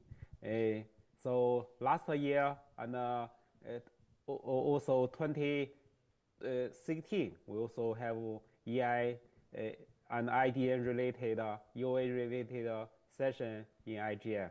Also, we have some discussion. You invite some members from ITF ICANN. So we also share the best practice multi-language email address in the government.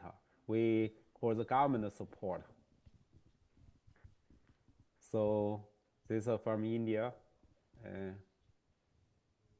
So we also support open source email server to server. For example, sendmail.org.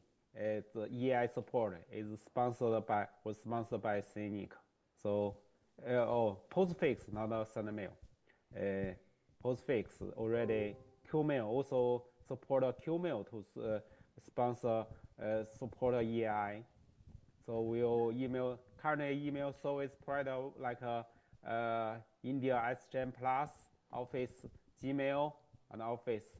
Also we have I think Yandex from Russia. So we have Cynic's testing email address. So Thailand email address.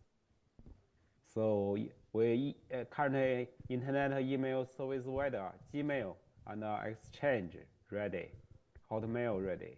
So we will suggest promote a local language email service provider to support EI, promote a government information system to support the EI, receive awareness of multi-language email address for internet user, especially local user, because local user may only think we can only use ASCII email address. Actually, we can use multi-language email address. So we should tell them. Encourage use multi-language email address, both in home, also in government-related work. So thanks for your kind attention. So we should work together to work for adoption of EI and IDN in the multi-language internet. Thank you. Thank you so much, Giancarlo. What I've heard is that actually registries has something in common, and I can see at least three key pillars, right? One of the focusing on the education. Another one is deep engagement with the governmental structures, and another one is a close collaboration with the technical community and specifically with the software developers and service operators. That actually sounds like a key to success. Yeah, exactly. So for the sake of the time, I think we will save questions for after the meeting because we're slightly running out of it. And you can always reach all our speakers directly after the session. All the contacts might be shared later. And with that, I'm thanking all our speakers for sharing your time and expertise with us. And thank you for all of you to coming and to the interest of this session. Thank you. Thank you.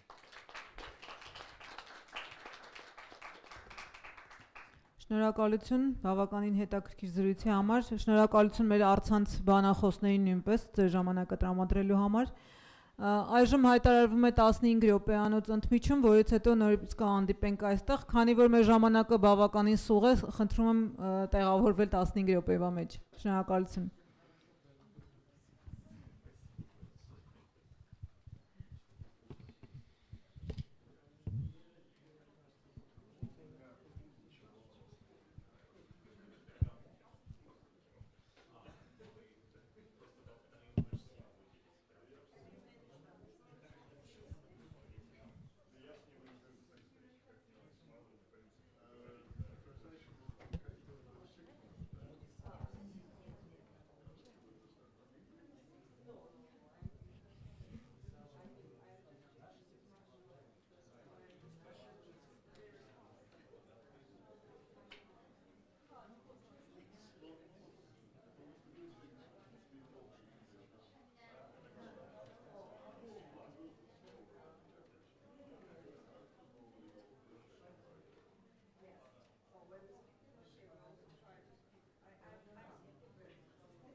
Հարգելի հյուրեր, մասնակիցներ, խնդրում եմ տեղավորվել, եկեք սկսենք մեր հաջորդ քննարկումը։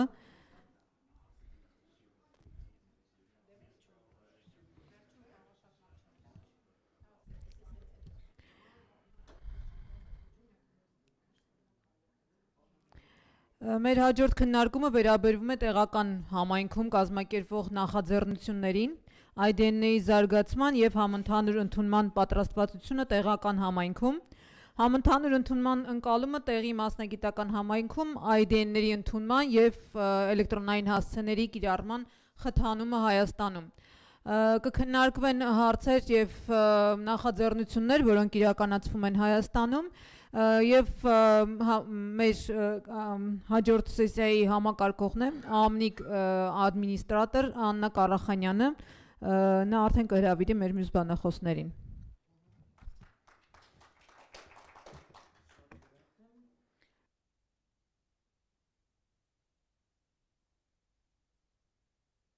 Հիմա լավ է, լսվում է։ Ուրեմն կներկայացնեմ Կրիստինա Հակոբյանին, որը ինտերնետ տեխնոլոգիայի կենտրոնի տնօրենն է, բայց միայն դա չէ։ Ես էլ Կրիստինան էլ բորդի անդամ ենք ինտերնետ հանրության եւ երկար տարիներ փաստորեն աշխատում ենք այս բնակավարում։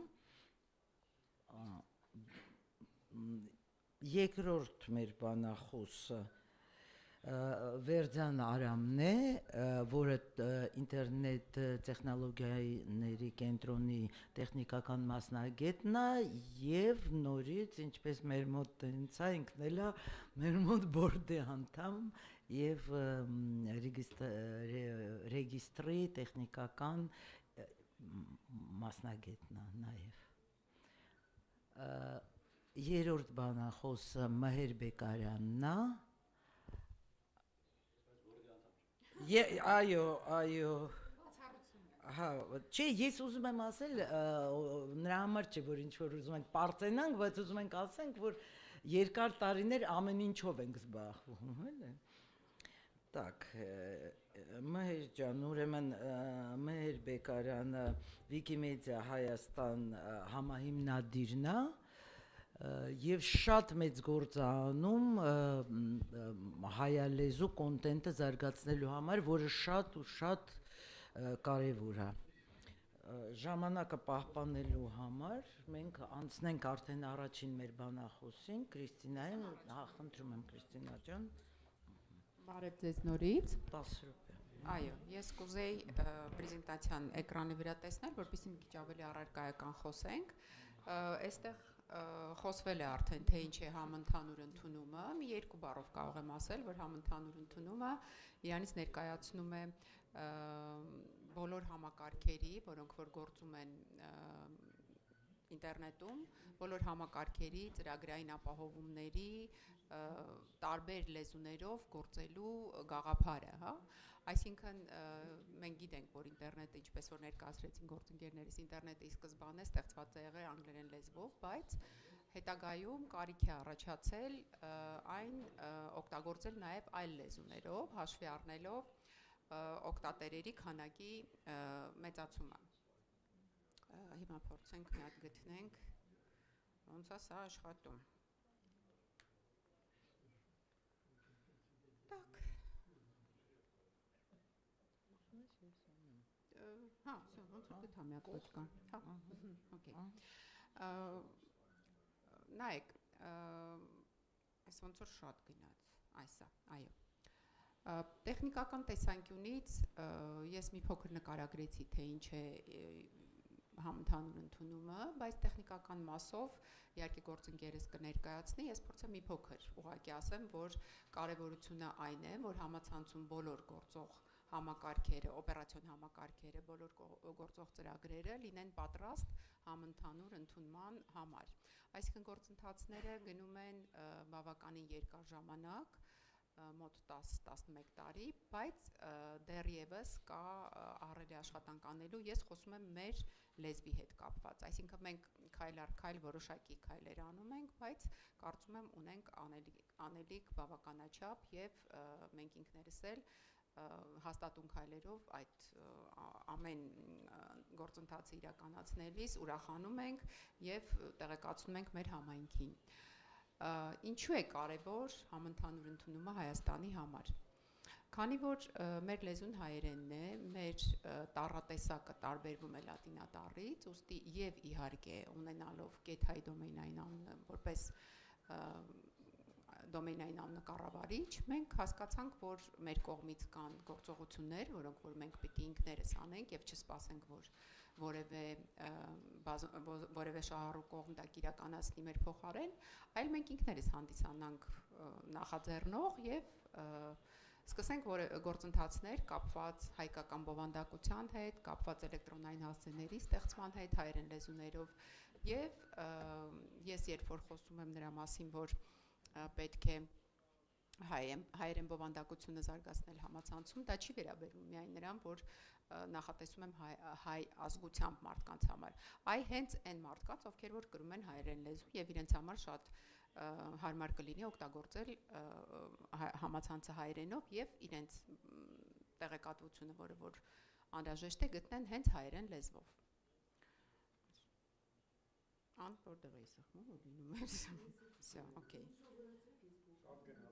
Շատ գնացի, մի հատ ավել գնացի։ Ահա, всё։ Տեղեկացված լինելու փաստը շատ կարևորում ենք։ Մենք արդեն 10 տարեկան ենք, 10-11-րդ տարին այս տարի ենք նշելու, բայց դեռևս կան կազմակերպություններ եւ այսօր էլ այդ օրինակները ունենք, որ տեղեկացված չեն, որ գոյություն ունի հայատառ դոմեյնային անուն եւ մենք ամեն անգամ փորձում ենք առիթները օգտագործել, տեղեկացնել նրանց, որ այդպիսի դոմեյնային անուն գոյություն ունի, ինչ առավելություններ ունի, ինչ առանձնահատկություններ ունի, ինչ բարդություններ ունի եւ դրանց լուծումների վերաբերյալ ինչ գործընթացներ են տեղի ունենում մեր կազմակերպությունում եւ կազմակերպությունից դուրս։ Այստեղ իհարկե կարող կարևորել մեր աշխատանքները տարբեր շահառու կողմերի հետ, այսինքն կարևորում ենք աշխատանքը թե պետական մարմինների հետ, թե մասնավոր մարմինների հետ, թե վերջնագրանցորդների հետ, ովքեր որ նույնպես հանդիսանում են շատ կարևոր համայնք դոմեյնային անունը, հայատառ դոմեյնային անունը տարածելու համար։ Ինչպիսի դժվարություններ ենք մենք հանդիպում, իհարկե, ինչպես բոլոր դոմեյնային անունները, get-hi-ի հետ կապված է նույն խնդիրները առաջանում, մի տարբերությամբ, որ կան համակարգեր, ովքեր որ հայատառ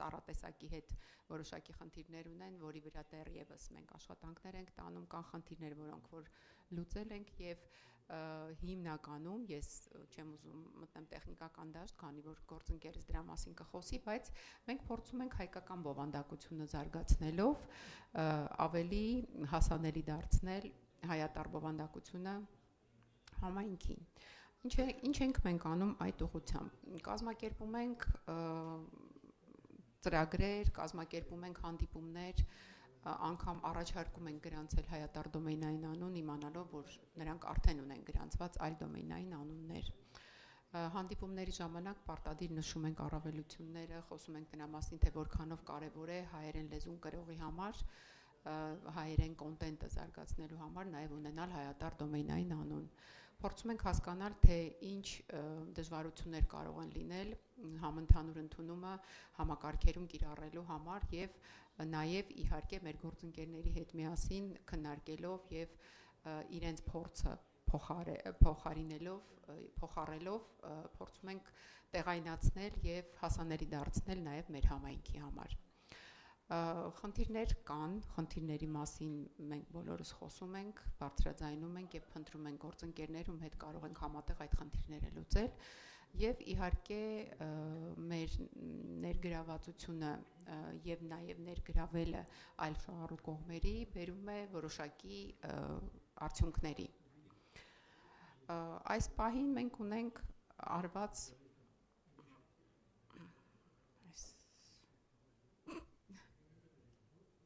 Այստեղ կինը, давай, ահա։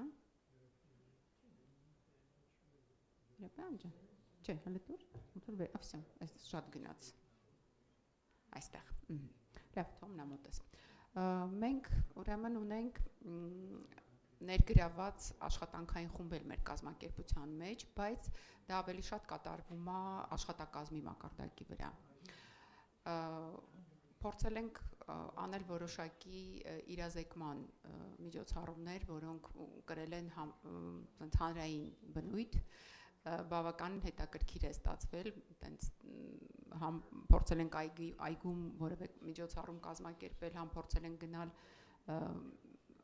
որևէ բուհ հաստատությունում ենք փորձել այդ ամեն ինչը ներկայացնել, այո, արշավների մասնախոսքը եւ իհարկե փորձում ենք միշտ այդ խոսակցությունները բարձրաձայնել կառավարության հետ, ցանկացած մարմնի հետ խոսակցությունների մեջ։ Անկամ այսօր առավոտյան մեր հանդիպումներից մեկի ժամանակ նույնպես այդ խոսակցությունը բարձրաձայնել ենք եւ ակնկալում ենք, որ հակառակ կողմից պիտի լինի ավելի ոնց որ ջերմ եւ արագ արձագանք, որովհետեւ մենք հասկանում ենք, որ մենք շտապում ենք, հա, բայց հակառակ կողմից մի քիչ արձագանքը ավելի դանդաղում է եւ այդ ուղղությամբ կատարում ենք աշխատանքներ։ Հաջորդ քայլերը երևի թե մեր գործընկերների հետ համաձայնեցված կփորձենք ուսումնական ծրագրեր ներառել ուսումնական հաստատություններում, ինչու, որովհետև մի քիչ առաջ էինք խոսում գործընկերուս հետ, որ ուսանողների ներգրավումը բավականին կարևոր է այս գործընթացի մեջ, քանի որ հենց իրենք են, որ պետք է դա առաջ տանեն եւ զարգացնեն։ Նաեւ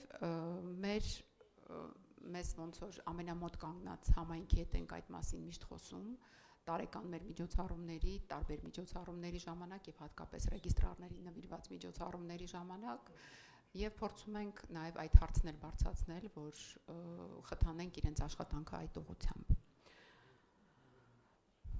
Այս վերջի սլայդի վրա դրված են տեղեկատվական ավելի ինֆորմացիա, որտեղ դուք կարող եք QR-ով նաև գտնել թե մեր կայքը, որը որ մեր կողմից է ստեղծվել, եւ նաև միջազգային այդ խմբի կայքը, որտեղ շատ ավելի շատ ինֆորմացիա կգտնեք։ Իսկ ցանկացած հարցերի դեպքում ինձ թվում է բոլորդ գիտեք մեզ որտեղ կարելի է գտնել եւ մենք միշտ պատրաստ ենք այս հարցի շուրջ համագործակցելու։ Եթե ինչ-որ բան էլ տենց կիսատ ասեցի, կարող ենք ընդմիջմանը նաև զրուցել, հասկանալով ինչն է պակաս։ Շնորհակալ եմ շատ։ Շատ շնորհակալություն Կրիստինա ջան, ժամանակի մեջ էլ լավ ընդգրկվեցինք ու շատ բովանդակալի զեկույց էր։ Մի 2-3 կարճ հարց, ակնկալիքով կարճ պատասխաններ։ Ուրեմն դու ասեցիր, որ կառավարության հետ կապերը ընդլայնվում են, ինչպես մենք կարող ենք խթանենք ինչ-որ մի գուցե դա ինչ-որ ծառայությունները, օնլայն ծառայությունները, որի մասին դիջիտալիզացիայի մասին ասում են, որ հայկական մի քիչ email-ի մասին եմ խոսում, հետո Արամի հետ եմ խոսում, email-ը լինի որպես իդենտիֆիկատոր մտնելու Հնդկաստանի պես հնարավոր է դա մոտակա ապագայում։ Անջան, հենց այսօր առավոտյան ենք դրա մասին խոսել, հա, կակրաս այդ տեղեկատվական համակարգերի գրասենյակում ենք, տեղեկատվական համակարգերի գործակալության գրասենյակում եւ իրենք էլ պատկերացրեք, որ չգիտեն, որ նման ոնց որ գործընթաց գոյություն ունի եւ աշխարհում տեղի ունեցող մի գործընթաց է, որը որ այսպես թե այնպես տեղի ունենում եւ ցանկալի է որ Հայաստանը լինի դրա մասը, բայց ինչու մենք այդտեղ ես կոնկրետ ինչու այդտեղ բարձրացրեցի այդ հարցը, որովհետեւ իրենց կողմից ստեղծվում են տեղեկատվական համակարգեր եւ նաեւ տարբեր բաներ, որտեղ որ հնարավոր է դա կիրառել։ Ես չեմ ասում որ 100% իրենք կանեն դան, բայց գոնե դրա մասին տեղեկացան, այո, եւ բավականին դրական արձագանք ունեցան։ Շնորհակալություն։ Երկրորդ հարցը դա ես սարսափելի ուրախացա, որ մեր մոտ դուք հրավիրել եք ինչ մոտիկ պահի, հա, որ մեր մոտ դուք հրավիրել եք աշխատակազմով Նելին, որը Սփյուռքի այդ կոմիտեա հիմա թե ինչ Սփյուռքի հանձնակատարի գրասենյակը, որովհետև Սփյուռքը իրոք շատ վատ տեղյակ է ամեն ինչի մասին, մեր դոմեյնների, մանավանդ որ universal acceptance-ի մասին, դե Էլիզայի մասին չենք ասում, նա այքենում աշխատում, բայց ինչ որ ձևի մենք պետք է խթանենք այդ։ Իդեպ իրենք էլ էին Պրոցեսը։ զարմացած, որ նման բան գոյություն ունի, անգամներին շատ գիրտ գրագետ աղջիկ է եւ հասկացա խնդրի կարեւորությունը շատ միանգամից եւ հուսամ, որ հետագայում նաեւ իրենց հետաքրքրվածությունն այնքան կբարձրանա, որ կփորձենք որոշակի պրոյեկտներ, որովհետեւ ահագին շատ հայալեզու նախատեսված Սփյուռքի համար կփորձենք որոշակի պրոյեկտներ իրականացնել։ Եվ երրորդը կարճ հարցը, ինչպես գիտես, մեր մոտ ուրեմն գրանցումները ավելացան կտրուկ այսենց սարի պես, երբ որ գինը իջեցրեցինք, ավելի շուտ երբ որ անվճար էին տրամադրում։ Եվ անվճար։ Ես հիշում եմ, որ հուլիսին մենք իջեցրեցինք, բայց մի ռեգիստրարներից մեկը արդեն անվճար էր տալի, մյուսն էլ, եթե երկուսն էլ վերցնում էր, գինը պակասացնում էր։ Ուզում եմ ասեմ, տես, կհամաձայնվես թե չէ, այ ես տենց է։ Ինձ թվում է դա ունի ինչ որ կարճ ժամանակի էֆեկտ, որովհետև այդ ամեն ինչը մնաց, բայց այդպես էլ չթռավ ու չմնաց այդ մակարդակի վրա, այսպես։ Նայ, Աննա ջան, մոտեցման խնդիրը, այստեղ ռեգիստրարների մոտեցումը պետք է լինի մի քիչ այլ։ Այսինքն սա կոմերցիոն պրոյեկտ չի, ես բոլոր տեղերում դա նշում եմ, որ ինքը իրանից կոմերցիա չի կարա ներկայացնի, որտեղ դա այնպեսի ցածր գումարի մասն է խոսքը, որ ամոթել է բարձրաձայնել եւ ասել չեն գրանցում, որտեղ գումարը բարձր է։ Չէ։ Խնդիրը մոտեցման մեջ է, այսինքն պիտի կրի իր տակ ստրատեգիկ, մոտեցում, հայերեն լեզվի պաշտպանության մոտեցում, որպեսզի մարդկանց համար դա կարևորություն իրանից ներկայացնի։ Եվ մյուս տարբերակն է պարտադրանքն, որը մի քիչ ես չեմ սիրում, պարտադրելով ինչ որ բան անել, բայց եթե կաշխատի, օրինակ ես գիտեմ գոլեգաներս ինձ կողան, եթե սխալվում եմ, որ Ռուսաստանում կառավարության կողմից կա պարտադիր պայման, որ իրենք պետք է, բայց իրենց մոտ էլ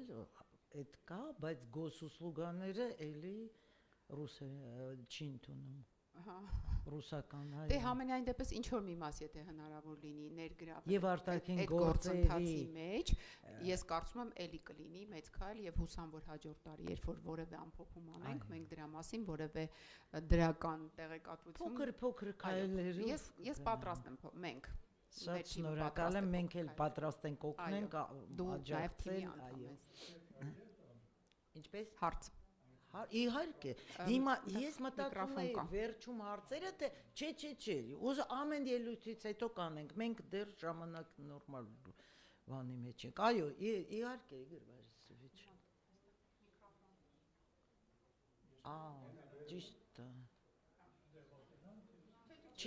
ուզում է, ոնց ուզում եք,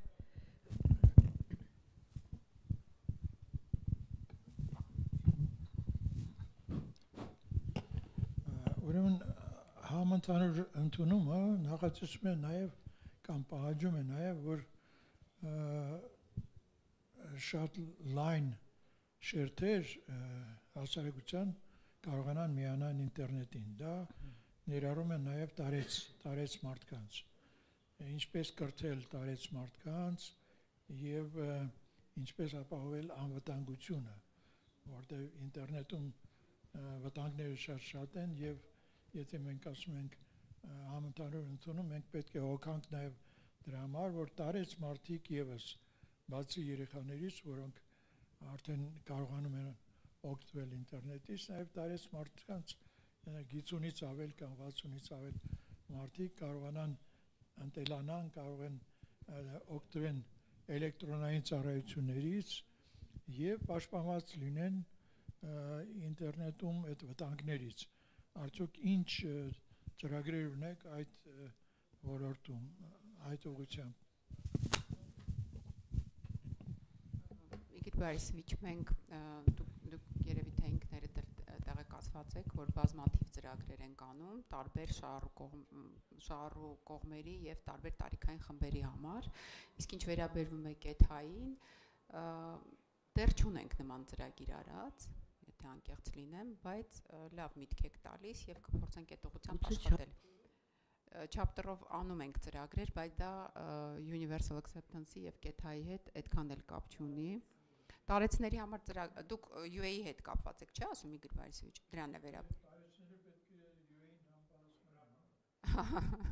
Դե իրականում այսպիսի բան կա, իրենց շատ ավելի հեշտ կլինի, որ իրենք օգտագործեն համացանցը հայերեն լեզվով եւ այդ իսկ պատճառով ընդունում եմ, որ պետք է նաեւ այդ ուղղությամբ զարգանալ եւ փորձել իրենց ներգրավել եւ մեր մոտակա ծրագրի մեջ, որը որ պետք է որ ամսի 1-ից մենք սկսենք, կարող ենք եւ այդ մասն էլ ընդգրկել, քանի որ այդ միտքը ձեզ մոտ եկավ, եկեք ընդգրկել։ Կույ железо не отходя от кассы։ Այո։ Այո։ Իսկ անվտանգության հարցերում Անվտանգության հարցը մի քիչ ավելի բարդ է, ինչ առումով, որովհետև դա ունի տարբեր տարիքային խմբերի մոտեցում, հա, այսինքն մենք այսպիսի մոտեցում ունեինք։ Այն մարդիկ, ովքեր որ տարիքով մեծ են, իրենք ունեն ընտանիքում ավելի փոքր տարիքով մարդիկ, այսինքն կրթելով փոքր տարիքի մարդկանց, մենք նաև ավտոմատ կերպով կրթում ենք մեծերին, եթե իրանք մի տան մեջ են ապրում։ Օրինակ մեծահասակները իրանց երեխաներին կամ իրենց թոռներին օգնության են կանչում, եթե ինչ-որ մի բան իրենք չեն կարողանում անել։ Դա մի տարբերակն է։ Մյուս տարբերակն է շահառու խմբերին գտնել, հավաքել մեկտեղ կամ գտնել կազմակերպություններ, որտեղ որ իրենք հավաքվում են, ժամանակ են անցկացնում եւ փորձել այդ դասընթացը այնտեղ անցկացնել կամ կրթել իրանց։ Մյուս տարբերակն է նաև ունենալ որոշակի ծրագրեր, որոնք որ պետք է ժամանակ առ ժամանակ հրապարակենք, ինչը որ մենք անում ենք ինտերնետ հանրություն ՆԿ-ով, այսինքն տեղեկատվություն այս 30-ամյակի շրջանակներում էլ ենք արել, իհարկե դա հենց թիրախը տարիքով մարդիկ չէին, բայց դա ավելի լայն տեսարանի համար էր նախատեսված։ Եթե դուք գտնում եք, որ մենք պետք է մի քիչ ավելի փոխենք ոնց որ ուղղությունը նաև տարիքային խմբերի վրա բաժանենք, այդ ուղղությամբ էլ կմտածենք։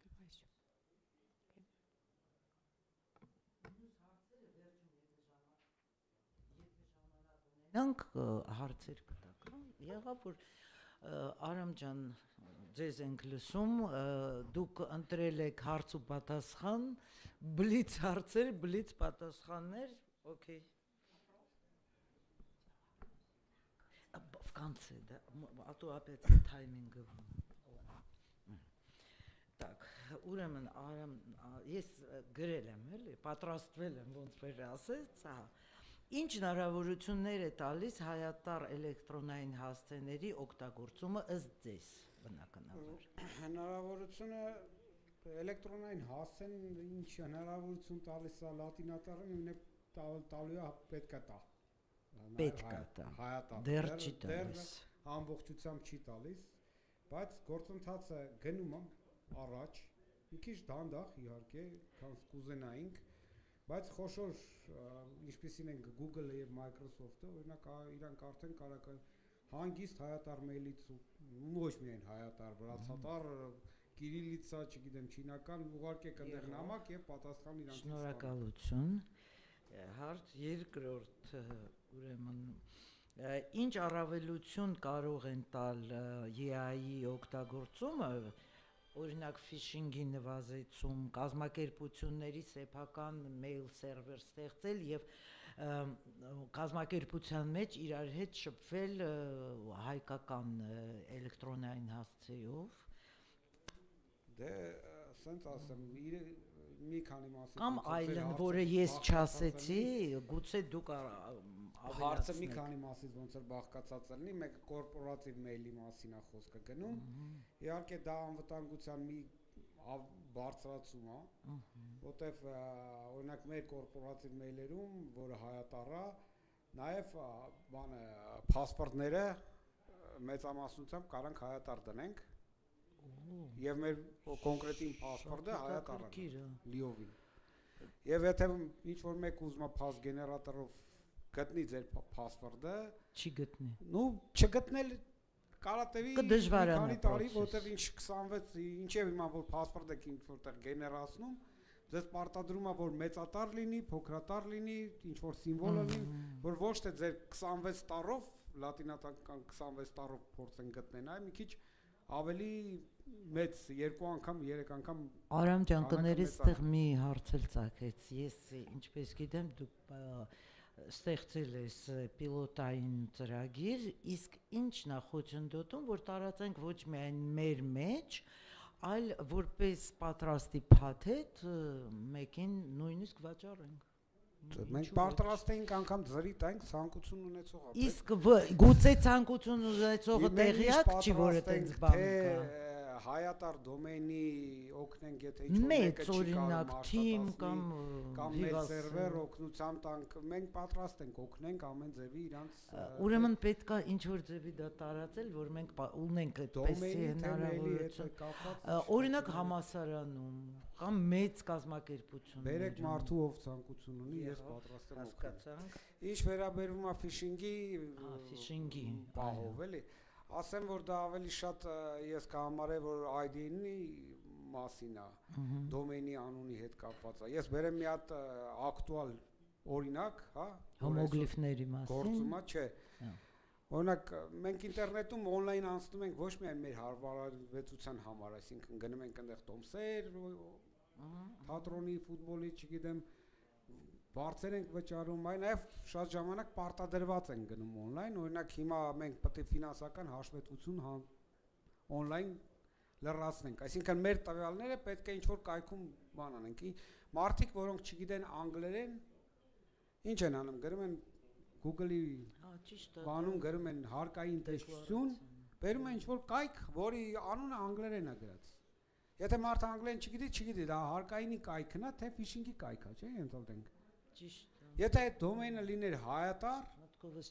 մարդիկ բոլորը կհասկանան, որ դա հայկա նախարարությունների կայքերի մեծամասնությունը դա հապավում է։ Անգլերեն նախարարության, հերիք չի դու պետք է նախարարության թարգմանությունը իմանաս անգլերեն, հետո համեմատես այդ հապավումը բռնում է իրան, թե չէ։ Դե ներողություն մի բան ասեմ, այդ ուզում էի ասել, որ Ռուսաստանի արտգործների նախարարության սայթը MID.ru է, MID, ոչ թե Դե միգուցե դա ճիշտ է կասեմ մեր պարագայում։ Չգիտեմ, որպես օրինակ եմ պարզապես ասում։ Դեպս ես համարում եմ, որ բայց մեր մոտ Ministry of Foreign Affairs է։ Մեր մոտ хотя бы MFA-ը, որտեղ պետք է մարդիկ իրանց տվյալները մտցնեն։ Հա, ճիշտ է, ճիշտ է։ Ոչ միայն պետք է կոնտենտը լինի հայերեն, այլև դոմեյնի անունը պետք է լինի հայերեն։ Ճիշտ եք ասում, բնակչության լայն բոլորը որ մյուս տարի բոլոր քաղաքացիները Հայաստանի պետք է ֆինանսական հաշվետվությունը հանձնեն։ Արմեն ջան, հեսա վերջացենք, շուտ կվերջացենք, քեզ առաջինը կտանք դեն։ Կներես։ Так, հիմա այս կտա արդյոք EA-ին օգտագործումը խթանել Սփյուռքում գտնվող հայերին ինտերնետում շփվելու հայերեն լեզվով։ Ես ճիշտ ասած արդեն Կրիստինային այդ հարցը տվել է, եթե դու կարող ես պարզապես քո տեսակետից Ես իմ տեսակետն ասեմ, ես վերջերս Գլենդելում էի, այնտեղ մարդիկ երկար տարիներ ապրում են ու անգլերեն չգիտեն։ Դա նաև պիտի խթանի։ Խոսում են հայերեն, անգամ ոստիկանը, որը հայ չէր ազգությամբ, գիտեր հայերեն։ Բայց իրանց իհարկե ամերիկան կառավարությունը հնարավորություն չտա հայերեն։ Չէ, բայց մեր հետ շփվելու կարան հայերեն շփեն։ Այո, որոնց բարեկամներ շատ ունեն։ Իդեպ վարորդական իրավունքը հանձնելու համար հայերեն կարողանում են իսպաներեն ու հայերեն, այո։ Լավ, հիմա մի վարքյան, ուր փախավ, վերջի հարցը մնաց, այո, նայում եմ համանական։ Բայց շատ կարևոր հարց էր, մնաց է վերջում։ Ուրեմն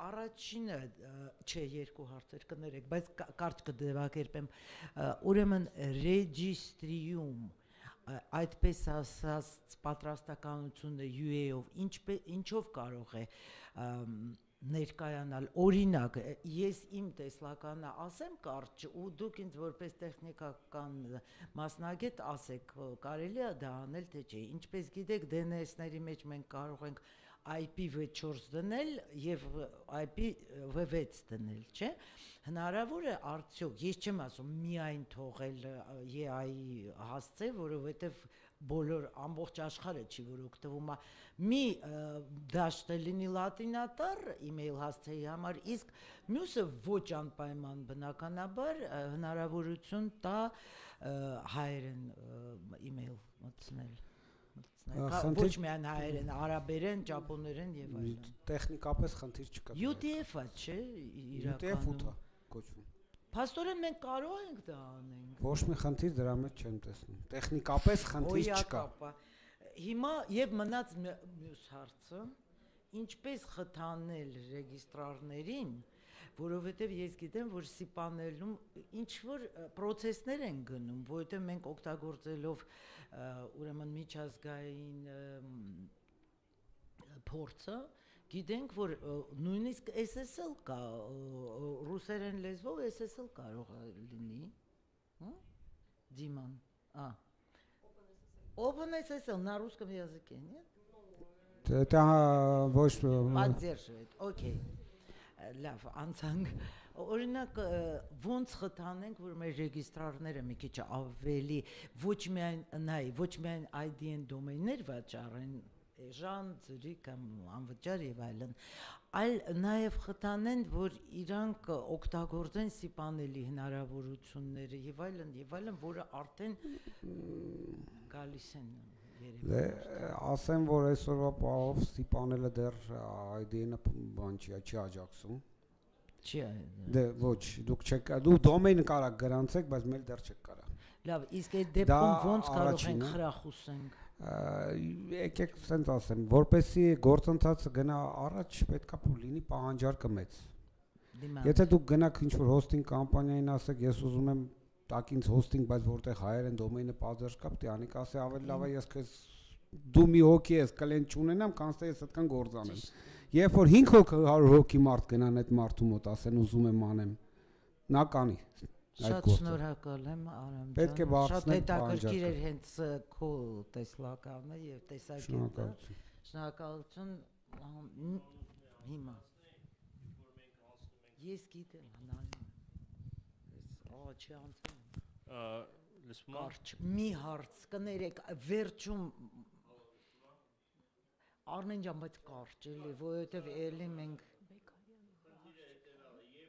Պասի Բեկարյանը պետք է խոսա դոմեյնը որոշ դեպքերում հին սիստեմը կարող է խնդիր տա։ Պետք է հաշվի առնենք այդ մասը հաշվի առնենք, որ հին հեռախոսները կամ ուրիշ հին կոմպյուտերները կարող է խնդիր տան։ Պետք է հաշվի առնենք այդ մասը, ունենանք ալտերնատիվ անգլերեն տարբեր։ Արմեն ջան, դե հինը պետքա ժամանակ միայն թարմացվի, update արվի, հիմա եթե մեկը Windows 3.1 ունի, շատ կներես ընդհանրապես ոչ մի հայերեն դոմեյն ինքը չի ճանաչի։ Լավ ասեք։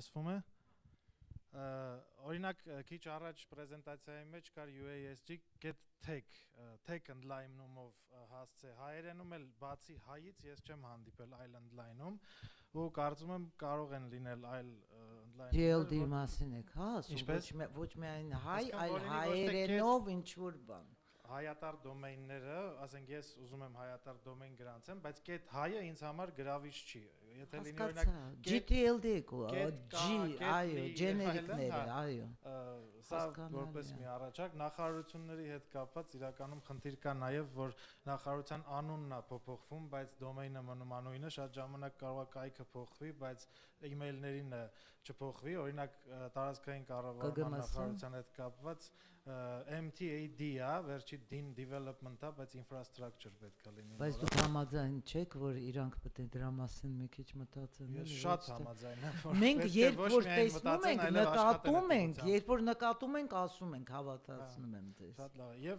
քանի որ ընդհանուր նպատակը երևի թե կամ նպատակներից մեկը հայերեն լեզվի առաջխաղացումն է, հանրահռչակումն է եւ այլն, թույլ տվեք առաջարկել, որ եզրույթներն ցկտենք, որ հայերեն օգտագործենք, օրինակ որ ասում ենք on-line կարող ենք ասել առցանց, երբ որ ասում ենք content կարող ենք ասել բովանդակություն։ 15 տարի առաջ, երբ որ ես մեկ-մեկ գրում էի համացանց, ասում էին այդ բառը ոչ մեկ չի օգտագործում, գրի ինտերնետ։ Հիմա ավելի շատ համացանց են գրում, ինչը ես շնորհակալություն, բայց մենք ունենք ուրիշ զեկուցող, պարոն Բեկարյան։ Ինչպես Պրեզենտացիան Վեզի պրեզենտացիան ես ուղարկել եմ Պրեզենտացիան պետք չէ ժողովուրդ ջան, բայց լավ, ինչ որ է։ Ժողովուրդ, բարև ձեզ, ես Մհեր Բեկարյանն եմ,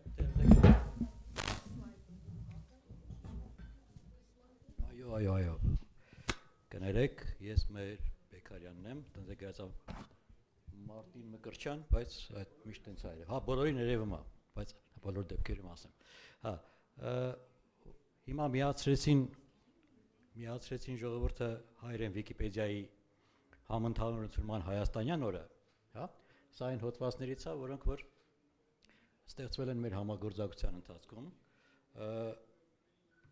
այստեղ հետ գնացինք։ Այո, հեսա կմյանը։ Այո, ստեղից պետք է սկսեինք։ Ինչպես տեսնում եք, գունային լուծումը պահպանված է, մենք գրանք հետ։ Այո։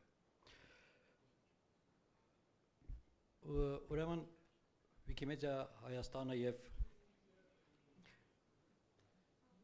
ինտերնետ հանրությունը միասին բազմաթիվ ընդհանուր կետեր են գտել, հա, որոնք որ շատ զարմանալի չի, բայց մենք ունենք, դա այսինքն ազատ գիտելիքի տարածումն է, հա, ինտերնետ թվային միջավայրում հայերեն բովանդակություն ավելացումը, որ այսինքն մենք միշտ դրան ձգտում ենք, քանի որ ներկայանամ մենք Վիկիմեդիա Հայաստանն է, որը որ նպաստում է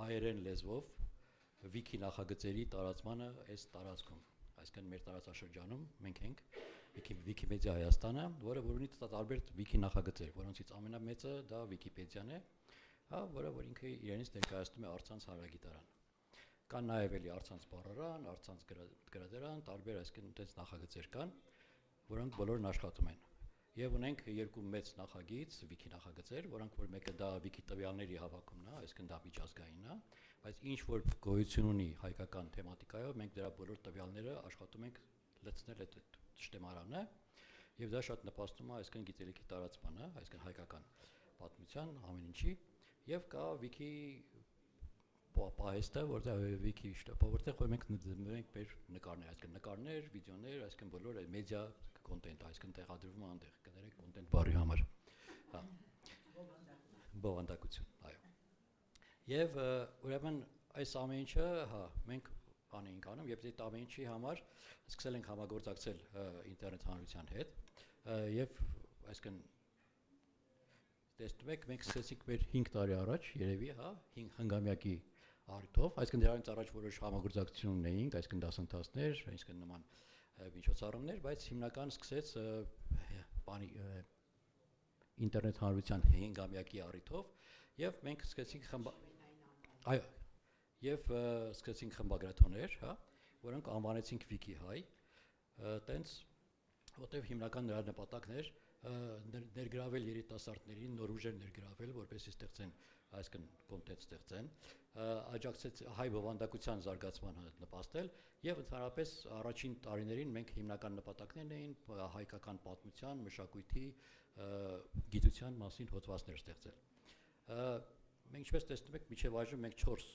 խմբագրաթոն ենք անցկացրել, որոնց որ տեսնում եք թվերը այդտեղ, այսինքն հա մասնակիցների թվերն են եւ հոդվածների քանակը, եթե տեսնում եք 722 հոդված, դա այսինքն ինչ որ առաջին տարին մենք երկար արեցինք, եթե հիշում եք, այո, երկար էր, հետո արդեն 1 ամիսի մեջ էինք տեղավորվում, ու վատ բաներ տվյալներ չեն, մենք նաև ունենք տվյալներ, որ սովորաբար ներկայացնում ենք, դա մեր այսինքն բայթերն են, հոդվածներն ասում ենք, այսքան միլիոն բայթ, այսքան չգիտեմ ինչ, հա, բայց ես դա չեմ ընդունում, որովհետև միշտ ասում եմ, հա, հայ մեծերի ինչ որ մի բանաստեղծություն վերցրեք, ոչ մեկը բայթով չի հաշվում, չէ՞, դա իր գեղարվեստական արժեքն ունի։ Նույն ձևի մեր հոդվածները։ Եվ ինչպես Քրիստինան ասեց, այսինքն մեր հիմնական նպատակը հայատար, այսինքն այդ ամեն ինչ բովանդակություն ստեղծելն է, եւ դրա համար հիմնականում մենք ինչ ենք անում, մենք հոդվածները աշխատում ենք թարգմանել, որտեղ կան միջազգային, այսինքն այնպեսի լեզուներ կան, այսինքն դա անգլերենն եւ ռուսերենը, որ Վիկիպեդիաներում իրանք միլիոնատեր են, ասենց ասած, հա, միլիոնից ավել, անգլերենը 6 միլիոն ունի հոդված եւ ավել, այսինքն այդ ամեն ինչը մենք աշխատում ենք թարգմանել հայերեն եւ ունենալ, եւ այսպես մենք աշխատել ենք իհարկե առաջի կարելի ասել 2 տարի հիմնական տենց ենք աշխատել, առաջին տարին փորձել ենք աշխատել նաեւ գրել հայերեն հոդվածներ աշխատելով ինչպես ընդունված է, այսինքն աղբյուրներից օգտվելով, իսկ այ վերջին տարին դա նվիրված էր AM, հա, դոմենի 30-ամյակին եւ դրա համար մենք ունեինք հատուկ պատվեր, ասենց ասած, այսինքն մեր հոդվածների ցանկը սահմանափակ էր, դրանք կոնկրետ հոդվածներ էին, որոնք որ ասում ենք 100 հոդված, բայց մենք իրականում 97-ն ենք ստեղծել, այսպես, այդ 100 հոդվածները դրանք հիմնական հոդվածներ էին եւ դուք ինչպես տեսաք, այսինքն դա դրանց մեջ մտնում էին նաեւ այսինքն համընդհանուր ընդունման հոդվածը ընդունում հոդվածը համընդհանուր ընդունման օրը, համընդհանուր ընդունման հայաստանյան օրը եւ տարբեր հոդվածներ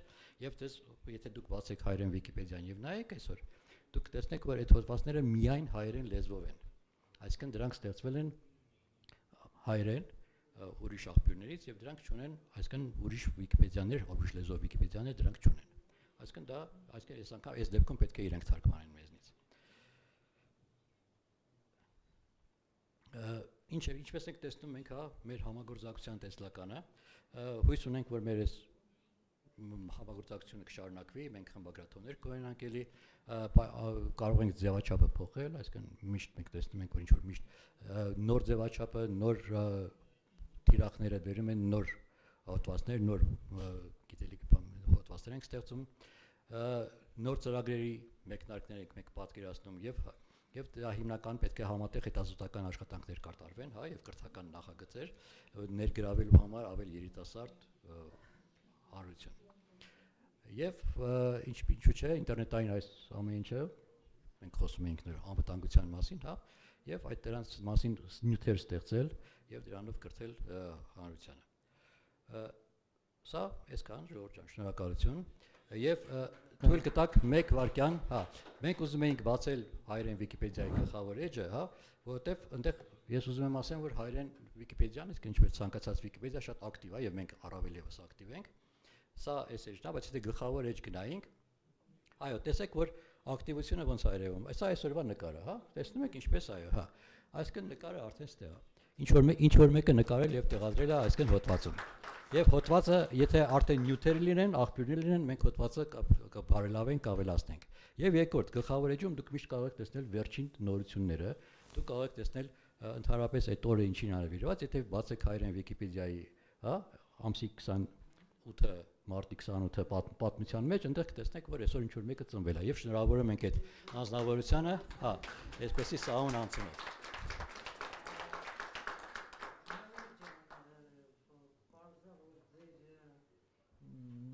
Դեր բազմալեզու ինտերնետի հարցում շատ մեծ է կազմակերպության դերը բեր կազմակերպության նո ձեր գլխավորած կազմակերպության ես իմ հարցի իրավունքը ուզում եմ տալ դահլիճին որովհետև ժամանակը սուղ է խնդրեմ տալիս եմ հա ստեղ նայեք ուրեմն տախվաճ ասեմ որ Վիկիպեդիան նույնպես քանի որ մենք դասընթացներ ենք անում հա բազմաթիվ եւ այս դասընթացների մեջ վերջին 2 տարվա ընթացքում երիտասարդությունը որ գալիս է մենք նկատել ենք որ իրենք հիմնականում արդեն ավելի լավ տիրապետում են հեռախոսին քան թե լապտոպին այսինքն իրանք շատ անգամ այդ որ ասում ես հա ինչ որ հոդքեր չգիտեմ ինչեւ իրանք չեն կարողանում շատ անգամ իրանք հեռախոսի մարդիկ են եւ այդ առիթով որպեսի հեռախոսով հարմար լինի նայել Վիկի բոլոր նախագծերը անցել են սենց նոր տարբերակի, որը ինքը ավելի նեղ է եւ ավելի հեշտ է կարդացվում հեռախոսներով, հա։ Եվ այդ դեպքում մեր մոտ կորելա, այսինքն մենք մի հատ կոճակ ունենք, որը որ քանի որ իմը չի, այդտեղ չի երևում, վերևում կոճակ կա, որը որ ինքը բան է, գրած է ավանդական։ Երբ որ դուք այդ սեղմում եք այդ դրա վրա թիկը դնում եք, այսինքն հա, թշնանիշը հայերեն ասենք։ Տեսակ մի խոսքը ոնց ազդեց Երբ որ դնում եք այդ թշնանիշը ինքը միանգամից ամբողջ տեքստը ինչ ուզում եք բացեք ինքը արդեն գրում է ավանդական հայերենով։ Հա, այսինքն այդտեղ որոշ սխալներ կան, կարող է ինքը սերը չհասկանա, կաթի սերա թե իրական, որտեղ դեռ հա, հին հայերենով, այսինքն մեկը է-ով է գրվում, մեկը է-ով, բայց բոլոր դեպքերում տեքստը ընդհանուր գրում է։ Եվ այսինքն ավանդապար կարդացողների համար դա հարցեր ունենք, հա։ Да. Добрый день еще раз. Меня зовут Мария Колесникова из регистратуры РУ РФ. I have a question to Christina. As I understand, so the registry of domain.hi already use email addresses. I mean, the staff of the registry is already using Armenian email addresses, right? The question is, does the registry use IDN domain names in .hi for its own projects? For example, like landing pages, for promotion of any new projects, for any campaigns, and so on and so on. Do you have such examples? And because from our perspective, we in .rf, in Cyrillic IDN CCTLD registry, we very often use IDN domain names for our own projects, just to be like a role model for others on the local market. Thank you. Այո, իհարկե օգտագործում ենք եւ մենք էլ ենք նույն կերպ մտածում, որ առաջնային է դու ինքդ օգտագործես, հետո նոր առաջարկես ուրիշներին այդ գործընթացի մեջ ներգրավել։ Այսինքն ինտերնետ հարություն .hi դոմեյնային անունը մենք օգտագործում ենք հայատառ բովանդակության համար, հենց մեր կայքն է։ Ամենասկզբից ենք օգտագործում 16 թվականից ինտերնետ հայը օգտագործում ենք, հիշում ես։ Չեմ հիշում, բայց հիշում եմ, որ բովանդակությունը 2-3 տարի է, որ տեղադրել ենք այդ դոմեյնային անվան տակ, եւ իհարկե մեկ պրոյեկտ ես հիշում եմ, Հայնետ, կարծեմ այդ պրոյեկտն ենք օգտագործել հայատառ դոմեյնային անվան տակ, եւ կարող է նաեւ համընդհանուր ընդունման համար ենք, չէ՞, գրանցել, եթե կհիշի որևէ մեկը հիշացրեք ինձ, նաեւ այդպես կփորձենք ավելի շատ անել, որովհետև իրականում կարևորում ենք այդ գործընթացը եւ ամեն դեպքում շնորհակալություն առաջարկի համար։ Ուրիշ հարցեր կան։ Ասեմ էլի։ Ես Աննա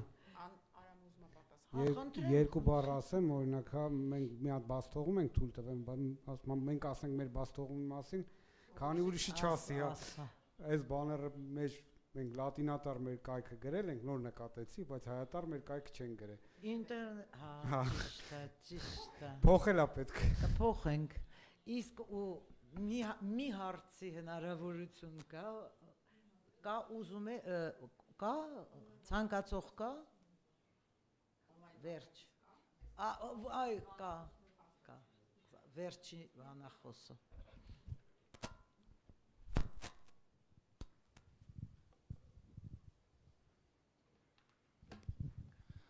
Vadim Mikhailov from .ru.rf registry. If I may, I will talk in Russian, and I have a question to Aram. Арам, а проводите ли вы некие тренинги по установке настройки того программного обеспечения, если я правильно понимаю, оно у вас собрано на open-source платформе, для специалистов? То есть по нашему опыту очень эффективно бывает даже просто записать его как вебинар и поэтапно рассказать, каким образом собирается вот это вот программное обеспечение. Ну, то есть, грубо говоря, пройти, записывая свой собственный экран, условно все вот этапы установки настройки и выложить это как некий вебинар с комментариями.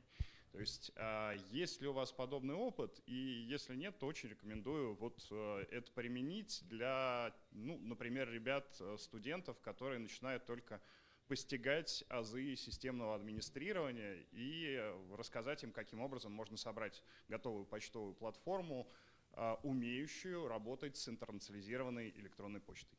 Вот. Спасибо, конечно. Нет, вебинаров у нас готовых пока нет. Мы как-то думали, но так вперед не пошли. Что касается, мы многим предлагали, но пока желающих как такового просто не появилось. Понятно, спасибо. Ավարտենք սեսիան, որովհետև ժամանակը մի բան ասեմ մենակ, որ ցանկացող չկա, ես դες ասեմ, որ ինտերնետը դեռ երբ որ ստեղծվում էր, ընդհանրապես ցանկացող չկար, ինտերնետ սերվիս պրովայդերը ուներ 5 օգտվող։ Ես այն վաղտ ասում եմ, պետք է одноклассникներին եւ Սփյուռքի բարեկամներին արձան դնել, որովհետեւ պետքա պահանջարկ լինի, քիչ, գուցե եւ ոչ այդքան մեր ուզածի պես մեծ քայլերով, ինձ թվում է կհասնենք նրան։ Շատ շնորհակալություն բանախոսներին, շնորհակալություն ձեզ համբերության, որ մի քիչ մենք երկարացրեցինք, կներեք։ Ձեզ նույնպես շնորհակալություն։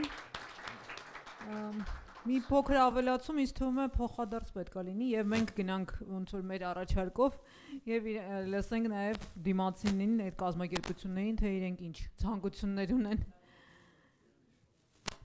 Եվ շարունակենք մեր քննարկումները, մեր վերջին քննարկման ընթացքում կներկայացվի IDN-ների եւ համընդհանուր ընդունման համաշխարհային լավագույն փորձը։ Այսօր մեր արտասահմանյան ընկերները սիրով համաձայնվել են ելույթ ունենալ եւ կիսվել իրենց փորձով եւ այժմ ես այստեղ եմ ուզում հրավիրել մեր քննարկման համակարգող Դայանա Միլուտինովիչին, սերբիական ռեջիստրին, որը իր հերթին կհրավիրի մյուս բանախոսներին։ 3 բանախոս մենք ունենք առցանց այժմ։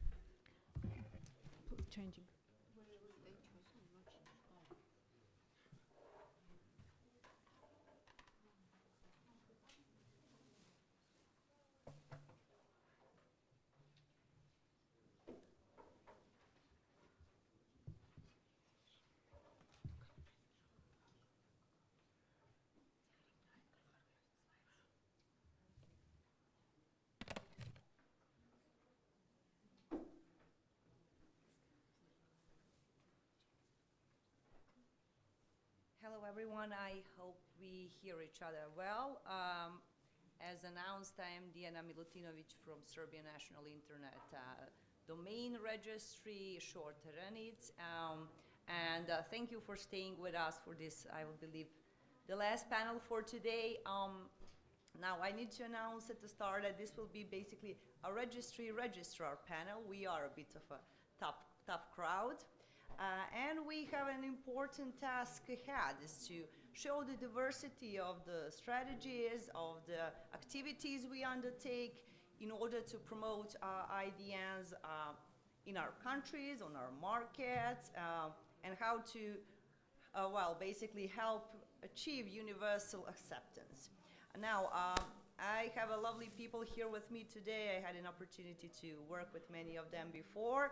And I would like to announce, first of all, Maria Kalashnikova, Chief Analyst at Coordination Center for TLDs.ru and .rf. And online, I have majority of my today panelists. I have Sami Mohamed Ali, Quality of Service Expert from Telecommunications Regulatory Authority of Bahrain. I also have Regina Filipova-Fuskova, Industrial Relations Manager at URID. And last but not the least, Paulina Federova, for a lead PR manager at Hoster.by.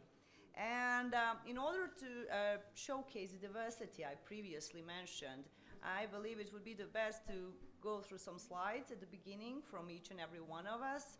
And I will, of course, ask my panelists, as I always do, to keep it as concise as possible so we could have some room for the discussion afterwards. So I believe we will start with Maria and her presentation, so the floor is yours. Okay, can I have my slides, please? And so before we switch on my slides, I would like to say that I would like to thank you, organizers of this conference, to make it not just multi-stakeholder, but also multilingual. So that's why I will try to but switch to Russian language. So we are using 3 languages today to make my presentation. So please use translation. Итак, добрый день. Меня зовут Мария. Надеюсь, что переводчики будут успевать переводить. Я хотела бы представить домен РФ. Это домен кириллический. Домен РФ был создан в 2010 году. Он представляет сейчас только русский алфавит. То есть в этом домене можно регистрировать доменные имена на русском языке. Мы сейчас имеем 760 тысяч зарегистрированных доменных имен 2-го уровня. Это цифра вот примерно на сегодня. В месяц у нас регистрируется около 200 тысяч новых доменных имен, как бы не в месяц, прошу прощения, в год около 200 тысяч, а ежемесячно около 15 тысяч новых доменных имен. Просто для того, чтобы представить, какие возможности может иметь IDN-домен. Все доменные имена в основном используются, то есть это не синонимы к существующим сайтам на латинице, поскольку у нас есть домен .ru, который латинский, но у нас в домене РФ уникальные ресурсы создаются, и в том числе почтовые. Вообще домен РФ переводится как Российская Федерация, и для пользователей он обозначает название страны или территории, да, то есть ассоциируется с этим. И домен был зарегистрирован 15 лет назад. Мы достигли вот этих цифр за 15 лет. В этом году отмечаем 15-летний юбилей, у нас праздничный год.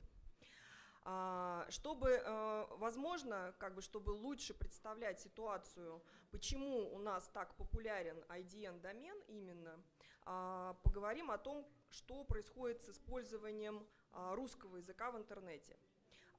Русский язык в России является единым государственным языком, то есть у нас один официальный язык. При этом население страны составляет 146 миллионов. Если говорить в целом в мире, русским языком пользуются порядка 255 миллионов людей. Это в целом русскоговорящая комьюнити в мире. Кроме того, русский язык входит в топ-10 самых популярных языков вообще в мире, на которых больше всего людей говорят.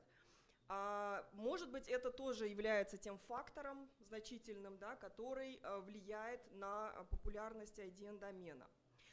При этом в России проникновение интернета порядка 93%, то есть почти все население у нас подключено к интернету. И в среднем используют по 6-7 часов в день. То есть у нас очень широко развиты интернет-услуги.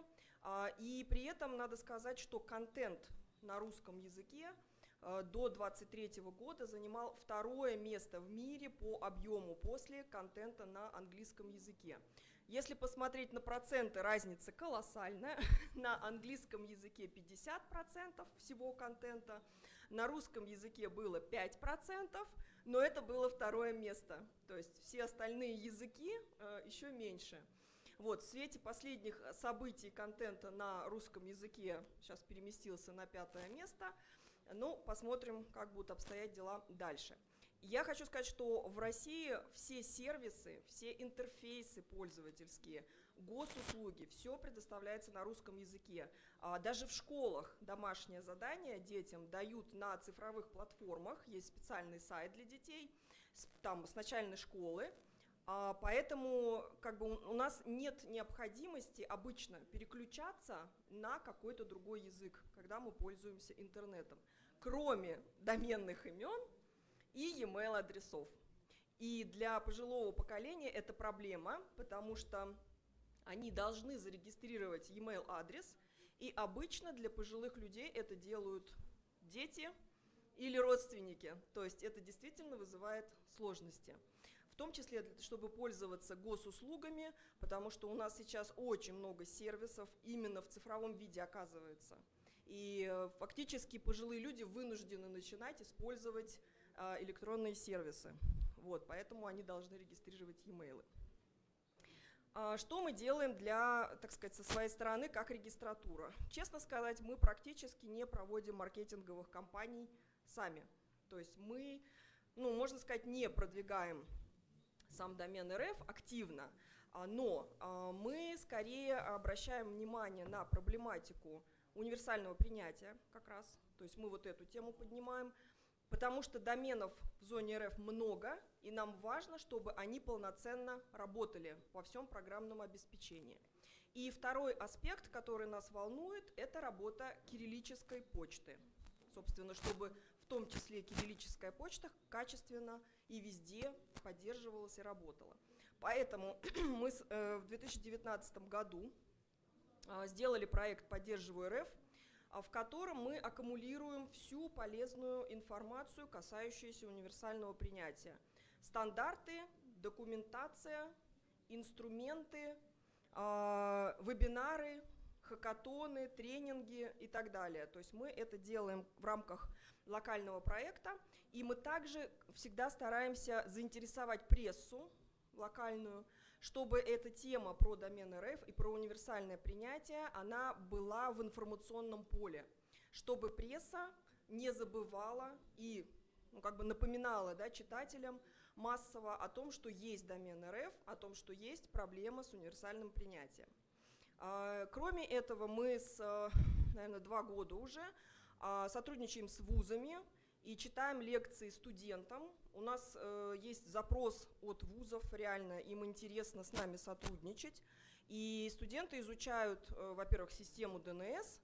Мы рассказываем про проблематику с кибербезопасностью, в том числе в доменной сфере.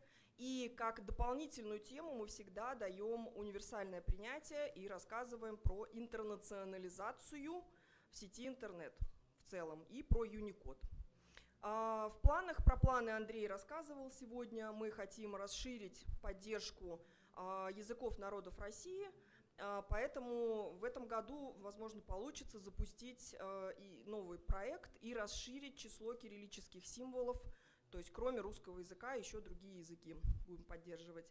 И мы планируем как регистратура в дальнейшем внедрить поддержку кириллическим адресам почтовым в качестве контактного e-mail для регистратора и администратора доменного имени в реестре. То есть при регистрации имен РУ и РФ пользователи могли бы тоже указывать дополнительно к латинскому, наверное, адресу, но в том числе кириллический. Вот у нас такая ситуация. Спасибо.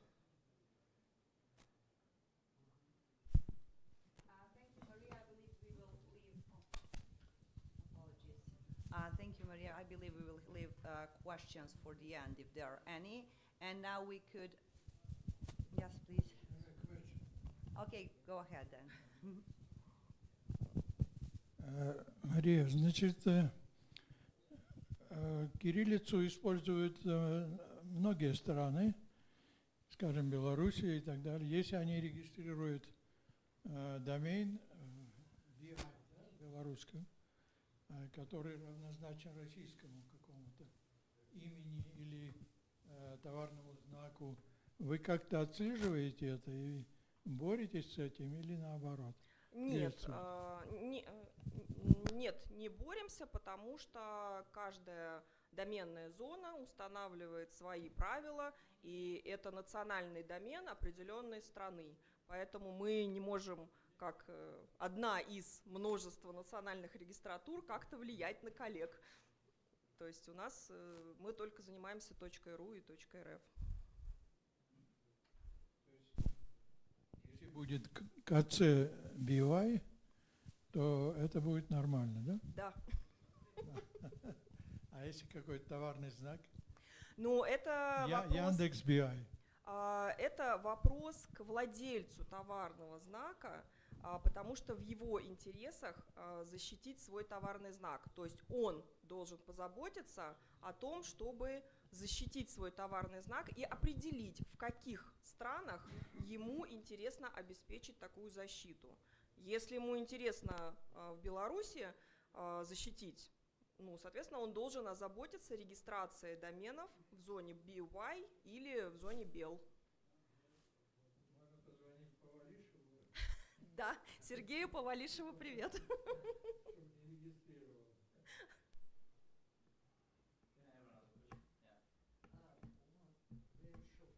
Javol, микрофон, микрофон.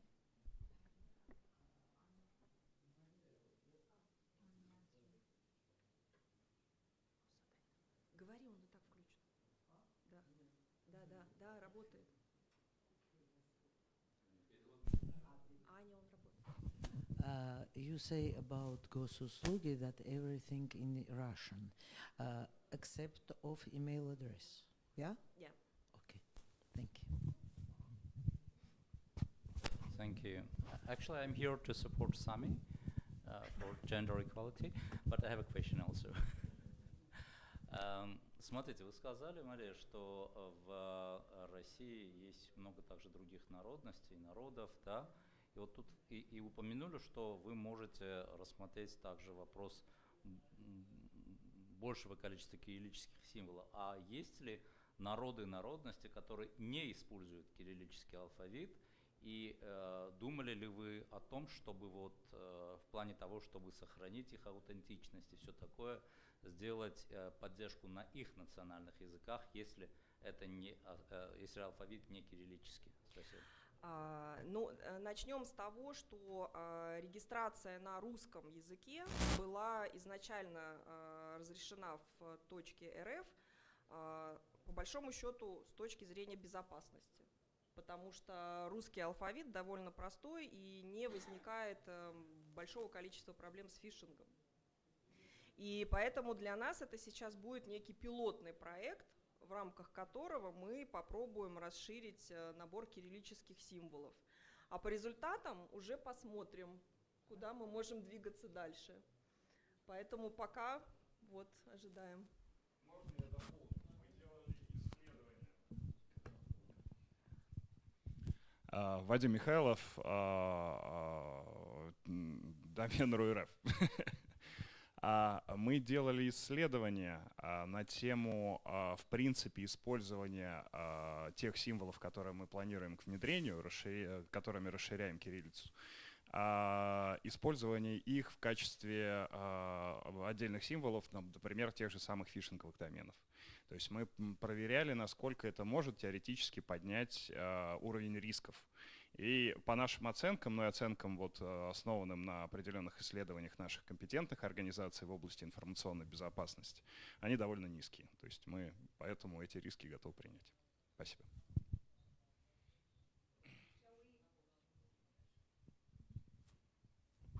Yeah, shall we continue with the rest of the program because we have people online waiting? Sami, could you please initiate with your presentation? I believe you will be screen sharing from your laptop. Okay, one sec. Hi everyone, this is Sami from Kingdom of Bahrain. I hope you can hear me clearly.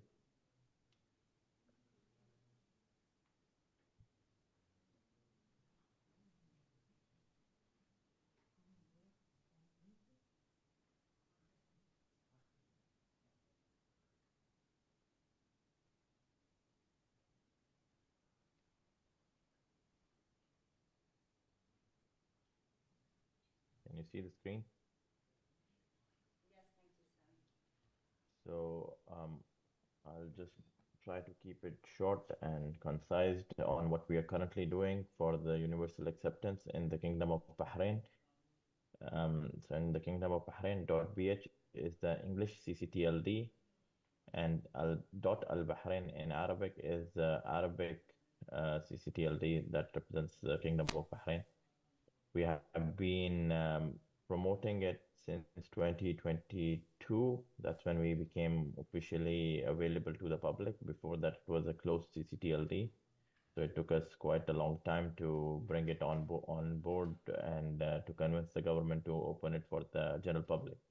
These are the two websites, register.bh and domains.bh, where you can get all the information and you can reserve your domains as well. And we have more than 100 registrars, local and international, who are providing .bh and .al-Bahrain as domains. So it is quite easy to find your names on .bh and .al-Bahrain. Now to promote .al-Bahrain and .bh both, because it's not a common practice in Bahrain to go online. It's a very social media driven economy in terms of when it comes to digital platforms. A lot of people prefer using Instagram and Facebooks rather than going for websites. So what we have done is we did a 1 year long campaign with football players and other celebrities in Bahrain to promote .bh as well as .al-Bahrain, but it was not a very successful campaign because people were not willing to buy .bh as .com is quite cheap and .org and so on. So what we have done to promote .al-Bahrain specifically and indirectly .bh is to build universal acceptance curriculum with the ICANN, and with the support of ICANN, we have entered into 6 universities in Bahrain through the Education Ministry, where we are teaching these modules to support the development of Arabic internationalized domains and email address internationalization, build a community and value of Arabic language as a local language, and the pride that they should have, the local people should have in using the Arabic language. And to promote the email addresses, we have also started engaging with the local businesses to showcase to them the value and the reach that it can have in the Middle East. It's not just Bahrain, there is like all the neighboring countries and for North Africa, where you can use Arabic language and Arabic email addresses and domains. So there's a potential a large business opportunity there for the businesses as well. Now, just focusing on the current plan that we are implementing, and we have our hackathon end of next month, followed by a Middle East DNS forum in Bahrain, where we'll do an annual hackathon for Total Bahrain with the AI integration in terms of engaging 6 universities, and more than, I think, 200 students should be participating. The registration is ongoing for that. This first university to implement this in their system, or for the students in their setup, is American University of Bahrain. And what they have done is they have developed an EAI email server, and they have registered email addresses where for the students who want to use and communicate using the email addresses. So this was our first success story in terms of use case that is there for the community. So the idea of targeting university students, especially we are looking at the last year students, who are the ones who will be going into the workforce and into the businesses, and that's where they will promote it, and they will be using it more frequently once the tools are available. And we have also successfully completed assigning a student with ICANN for an internship starting from next month. That will be for working purely on the universal acceptance and developing the tools and whatever research that is required for the ICANN itself in Bahrain. So that's another successful collaboration we have achieved with ICANN in Bahrain, or in the region, to be honest. For this, what we have done is the curriculum that ICANN completed, we are teaching it in the 6 universities, and developing the technical skills to build a better ecosystem for the universal acceptance.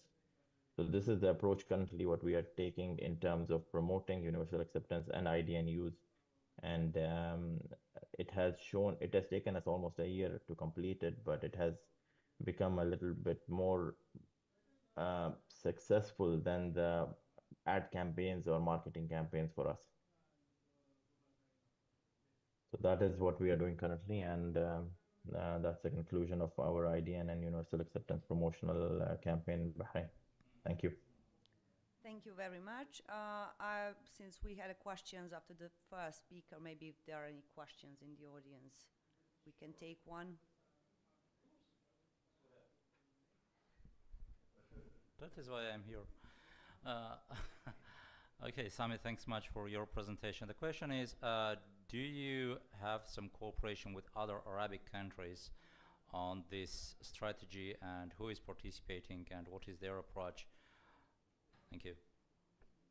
So for the Arabic countries, we have spoken to, so just to start locally, what we are doing is we are looking at engaging with ministries and local government entities. But internationally, what we have done is we have spoken to Saudi Arabia, UAE, and Qatar on this.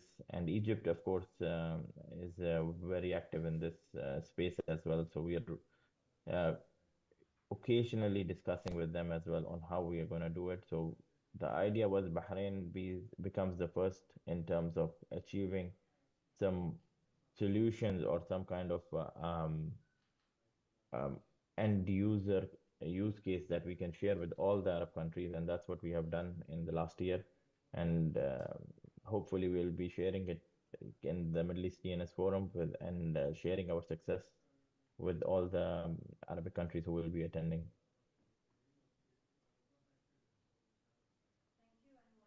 Else? No? I guess then we can thank Sami and ask him to stay online if we get the chance to have some debate afterwards. We are on a tight schedule. Regina, would you please take the, slide sharing rather than floor in this particular case? Yes, thank you very much. I started to share. Just tell me if you see the presentation.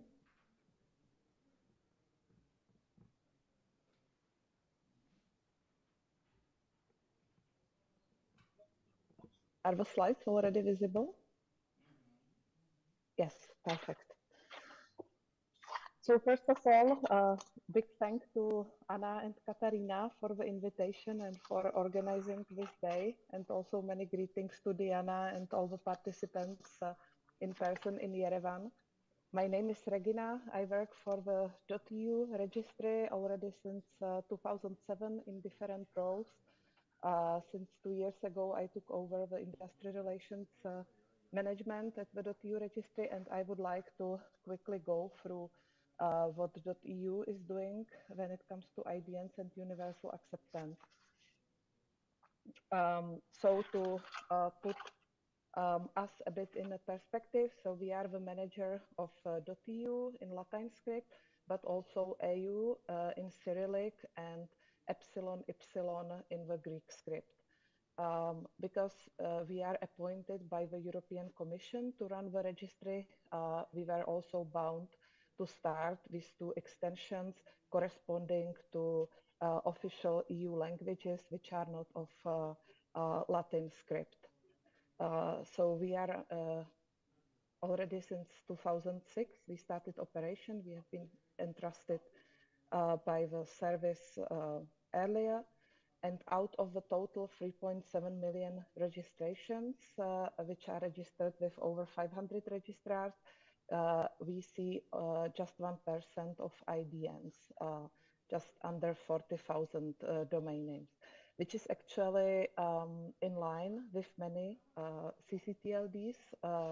This number about 1% of IDNs. And with us specifically, the majority is IDNs under .eu in Latin, and only a very small amount, 2,000, is in the Greek script, and over 1,000 in Bulgarian language.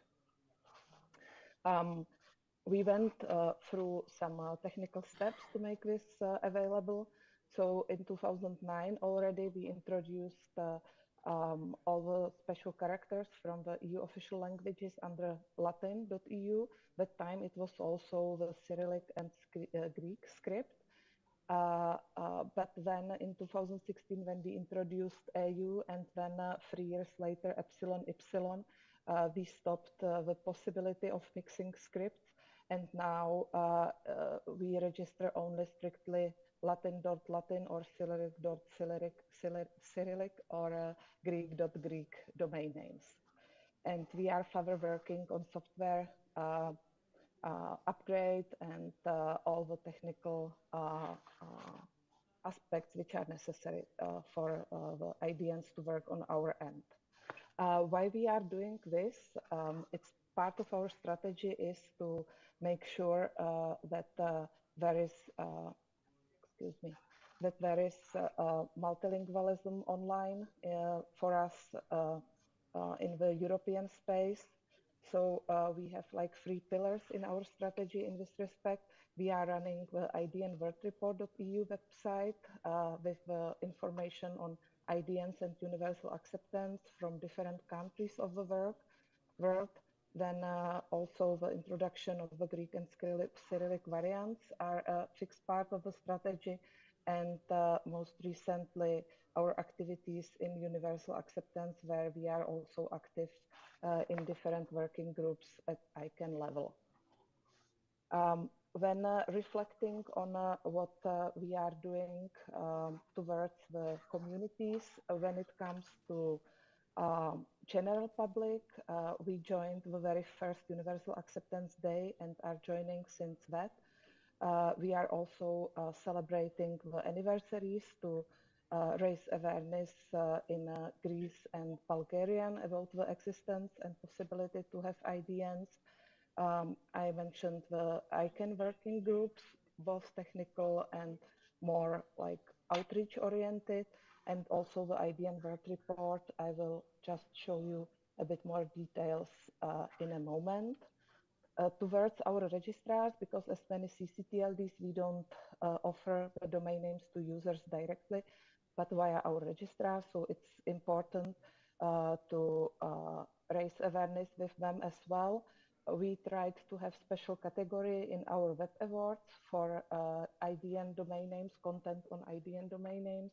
We were also trying to introduce some price promotions on IDNs, and we also were running a project where we offered licenses for IDN ready mailing solutions to registrars. We will maybe come to it later in the discussion, but like briefly, I can say that these activities did not make the difference when it comes to the registration or usage of IDNs, because sooner or later, both us and the registrars come across difficulties connected to technical implementation of IDNs and universal acceptance, and the registrars just do not see a business so far in offering IDNs. So about the IDN World Report, first of all, I would like to show you what is available, and then also invite you to participate in the survey, which is now ongoing. So it's a resource of information and insight on IDNs with particular focus on country code top-level domain names. We are trying also to analyze and understand the current trends, and hand in hand with this, we are also including articles, case studies, and analysis. I will not go into detail on the findings themselves. First of all, I would like to refer you to the website and report itself. And then secondly, we are just now in the middle of preparing the new issue. We have now a collection of data ongoing, and in about 1.5 months, there will be a new issue available on the website. So you can see there both the numbers, but also we are running like a questionnaire, sentiment survey among registries and also general users. We are asking about their evaluation of awareness, which is more or less stable around 2.5 out of 5.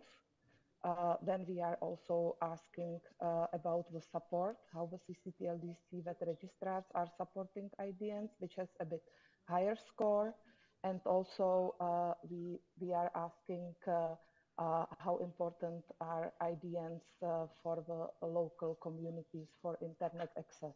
And this is actually something we would like to have in more detail in the future to see the real demand for IDNs.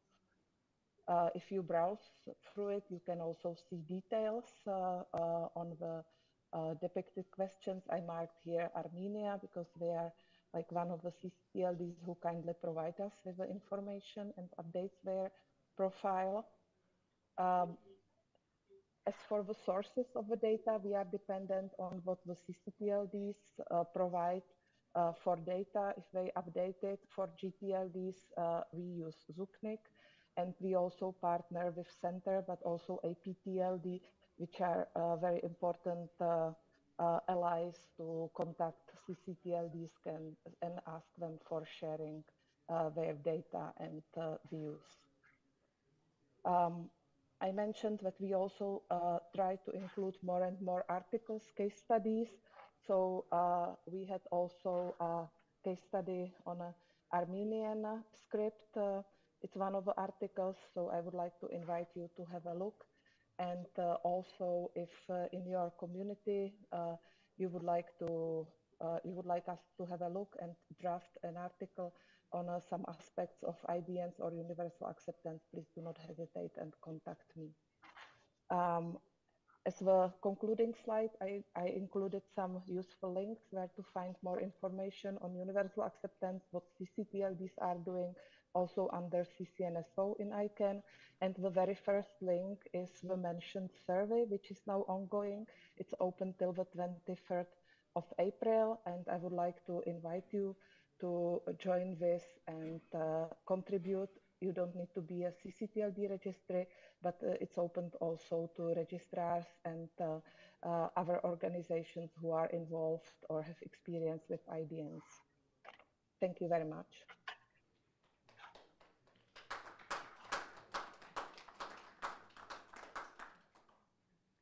Questions? I believe we have some. Yes. Regina, thank you for the presentation. Could you say some more words about the pilot project for registrars about IDN compatible mailing software? Thank you. Thank you, Masha.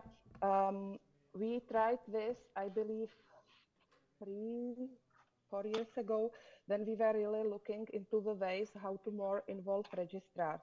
So we did a study about like what are the issues we identified in our space, that there are some concrete issues with some of the characters in the solutions which are on the market. So we selected one solution and offered it to registrars in Bulgaria and in Greek for some better prices. But it turned out that this is also not the way forward, because such solutions, they work perfectly in closed environments. For example, they have excellent results if you use them in some Indian region, where also the public administration is using such solution, so that people can accept it or access it. But it turned out that as long as we are speaking about like global access, like using your fully internationalized domain name to log in some global services, and if it doesn't work, then it's really only academic, or it's nice to have in your script the email address. But in the end, if people have to use different email addresses, when I already started with this example, then it just stays registered or established the email address, but it's not really used.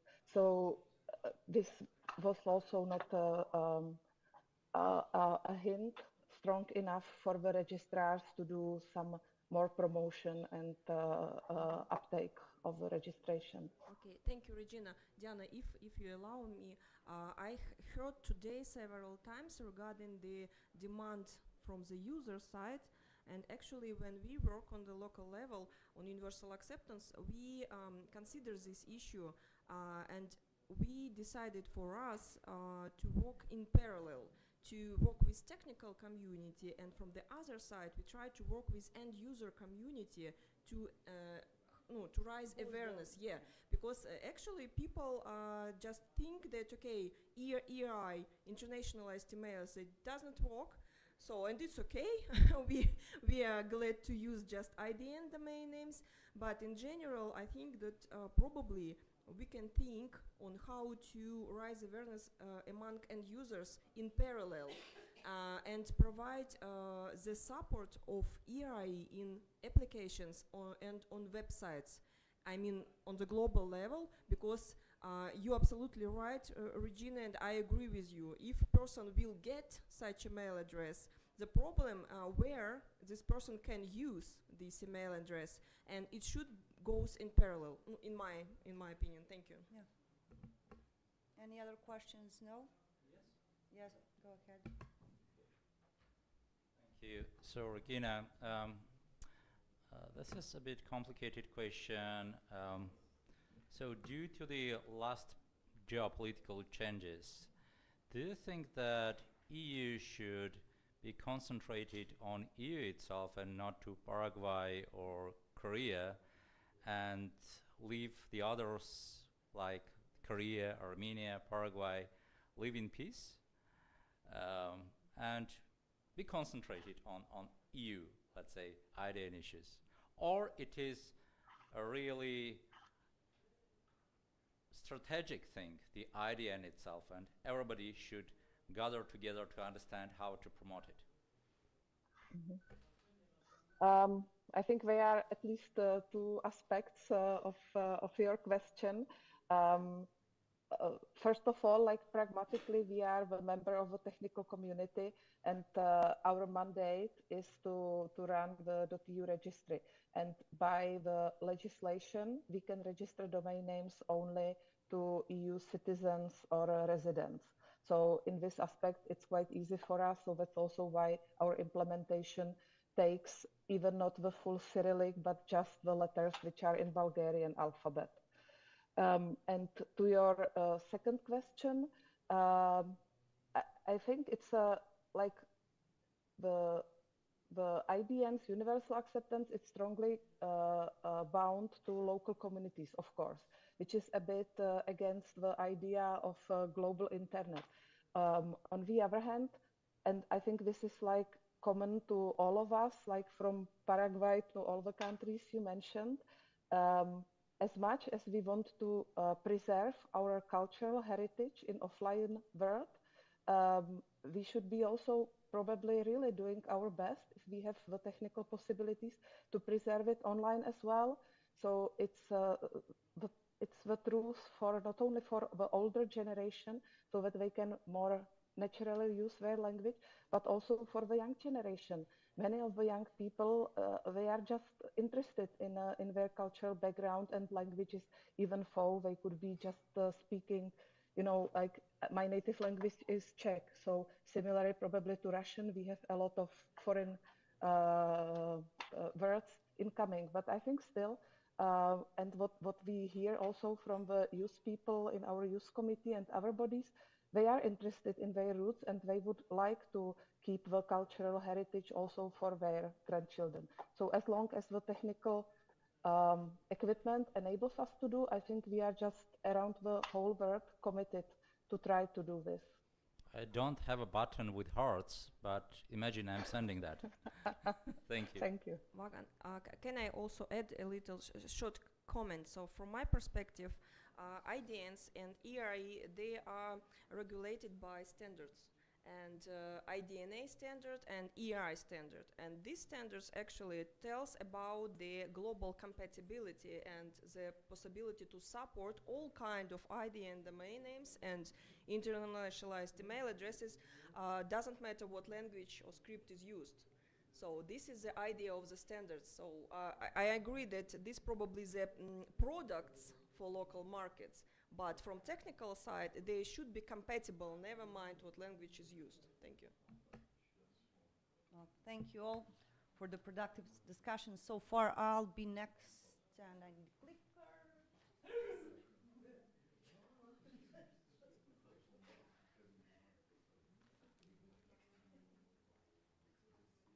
My slides, please.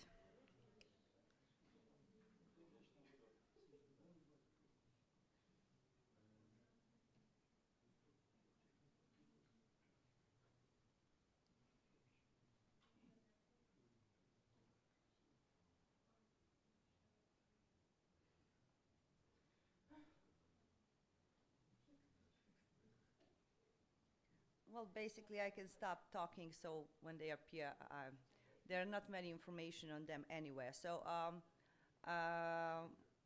well, something happened with the numbers. Anyway, Serbia has a population of around 6.6 million. Compared to all of you in this room, all majority of you or people presented, it is a really small country. It is a small market. And aside from that, although Serbian is the dominant language, Serbian can be written both in Latin and Cyrillic. So, I mean, the number of domain names registered in both zones illustrate the matter quite well in terms that Latin script is dominant in online and offline spaces, although we did see increase of Cyrillic script use online recently.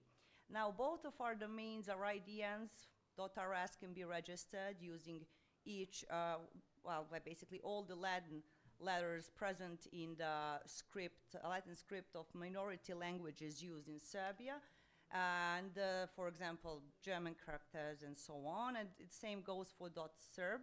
It can be, domain names can be registered by using not only Serbian Cyrillic, but also Russian, for example, Bulgarian, and so on.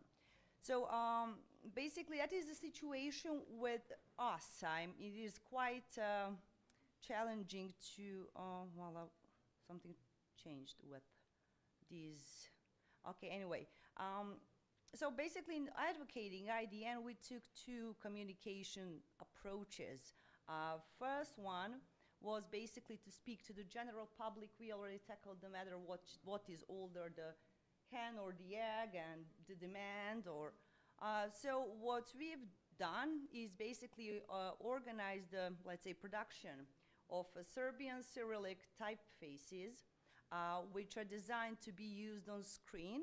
And it was done with a Faculty of Applied Arts organization. And this is the 6th such typeface we presented in January to mark the anniversary of .serb domain.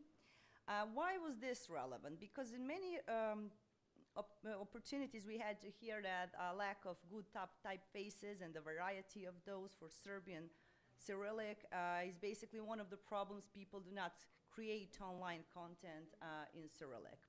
So we've heard designers saying, okay, we can download the free family of fonts in Cyrillic, but it has Russian or Bulgarian letters, but doesn't have adequate Serbian Cyrillic letters. Some of them even draw the letters they missed. For example, ch, which is not that present, I think, in any other Cyrillic script except for us. And what we achieved with this project is, of course, the visibility, because this project is really attractive to media, visibility within the online public, content creators, web developers, because they need to have some type of fonts for their websites. And what we've seen is that these fonts are alive in online content, but not just in Serbia, they're also downloaded from the abroad. We do see a bit of a rise in content, but we do not see the rise in terms of domain names registered in .serb. The other is the part we've already had an opportunity to hear is basically getting involved with education, with young engineers who will one day create software, who will create websites. And we did 2 specialized hackathons so far. Also had the UA theme, IDN theme. The first one was the application, which is to display each DNS query, whatever possible, no matter the zone, no matter the length of the domain, no matter the script. And the last one was basically to make a little web portal which can offer tools, which can offer fonts, which can offer anything one could perhaps need to create Serbian content online. And also maybe inspired with some things you guys do in the .ru and .rf, maybe some tech insights at some point. This is something that was just recently launched, so we hope that we'll be able to offer some relevant content to the community. So as you can see, we are taking the softer approach in rather raising the general awareness and within specific targets group within the country. So questions for me, if there are any? No? Yes?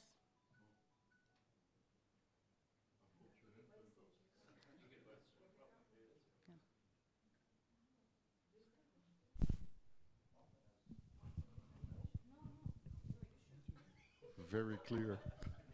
And I still can't read Serbian. What? Sorry? Šta is what? Yes. I guess I'm the only one who cannot get translation for the language I speak.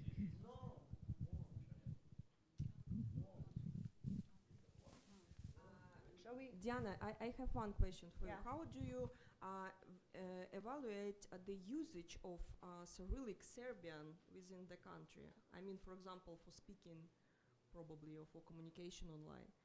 People use Cyrillic. Yeah, that's what I mentioned, that basically Latin was dominant all the time, because if we can use both scripts to write the same language, and internet was basically born in Latin script, right? Latin was the #1 choice. But we do see increase, definitely, in terms of content.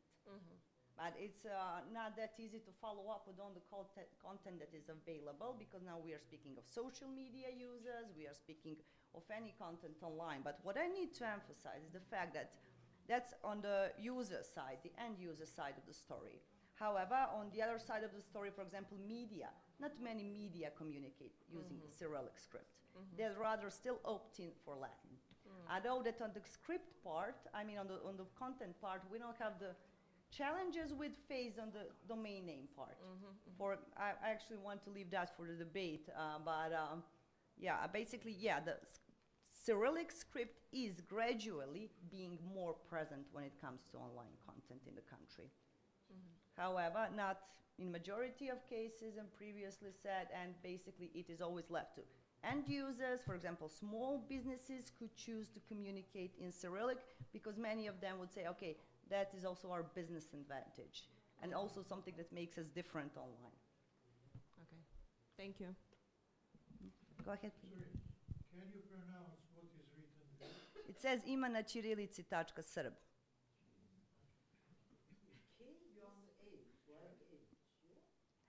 K is, well, basically, no, which would you refer to? No, that's ch. That's ch. Yeah.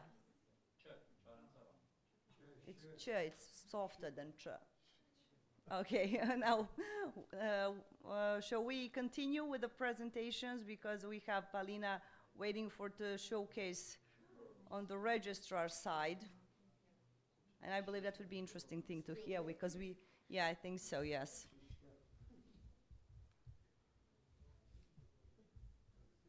Great. Just a minute. I will start sharing my screen. And now, hope you see it. Okay. I'm Polina Fedorova, lead PR manager at Hosted.by, and I'm really happy to be here, and I hope to be fast and useful. That's more important. Before to start talking about domains, a few words about Hosted.by. We are the largest domain register in Belarus, so we definitely have statistics to share, and we are the only ICANN accredited domain register in Belarus. We are hosting, cloud, and cybersecurity solutions provider, and we've been technical administrator of national domain zones for around 10 years. And now statistics. There are some figures. First of all, 85%, it's the number of .by and .bl registrations among all domain registrations. Almost 150,000, it's the number of national domain registered registered by Hoster, and a bit more than 24,000, it's the number that was registered last year. And every 10th domain was in Cyrillic domain zone BEL. I forgot to mention that we have .by Latin one and .bel Cyrillic one domain zone. 3,500, it was the number of registered domain in Cyrillic zone during the first day of its launch, and we launched Cyrillic domain zone BEL in 2015, so this year it will be the 10th anniversary. And I will leave the last figure for a bit. And now about challenges that we face, and I assume most of non-conventional domains face. First of all, it's unfamiliarity and lack of knowledge, because when we launched it, no one have idea about Cyrillic domains. What did we do? We ran a contest to design a logo for Cyrillic domain .bl, and it was widely spread in media. So we got around 700 participants. So people were aware about this new domain. Compatibility, it's more technical part, and as we are not technical administrator now, we are not really engaged in this process.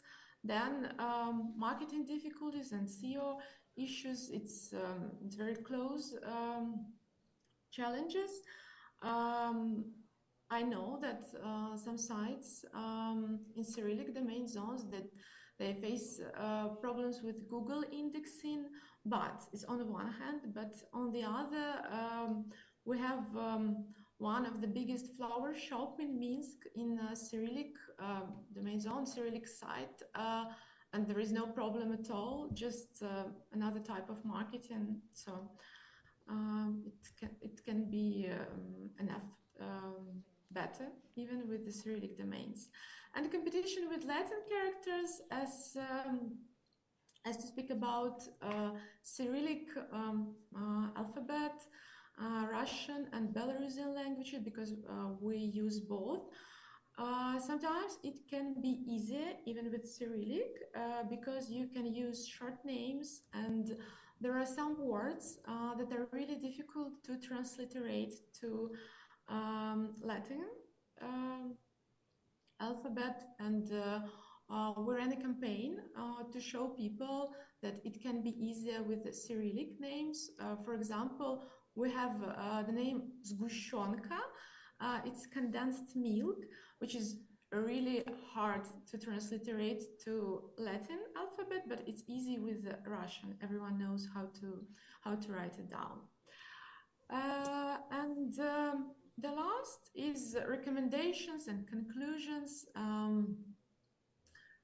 What to do with your non-conventional domains, to have educational and promotional campaigns, and I think more important is to have long-lasting campaigns.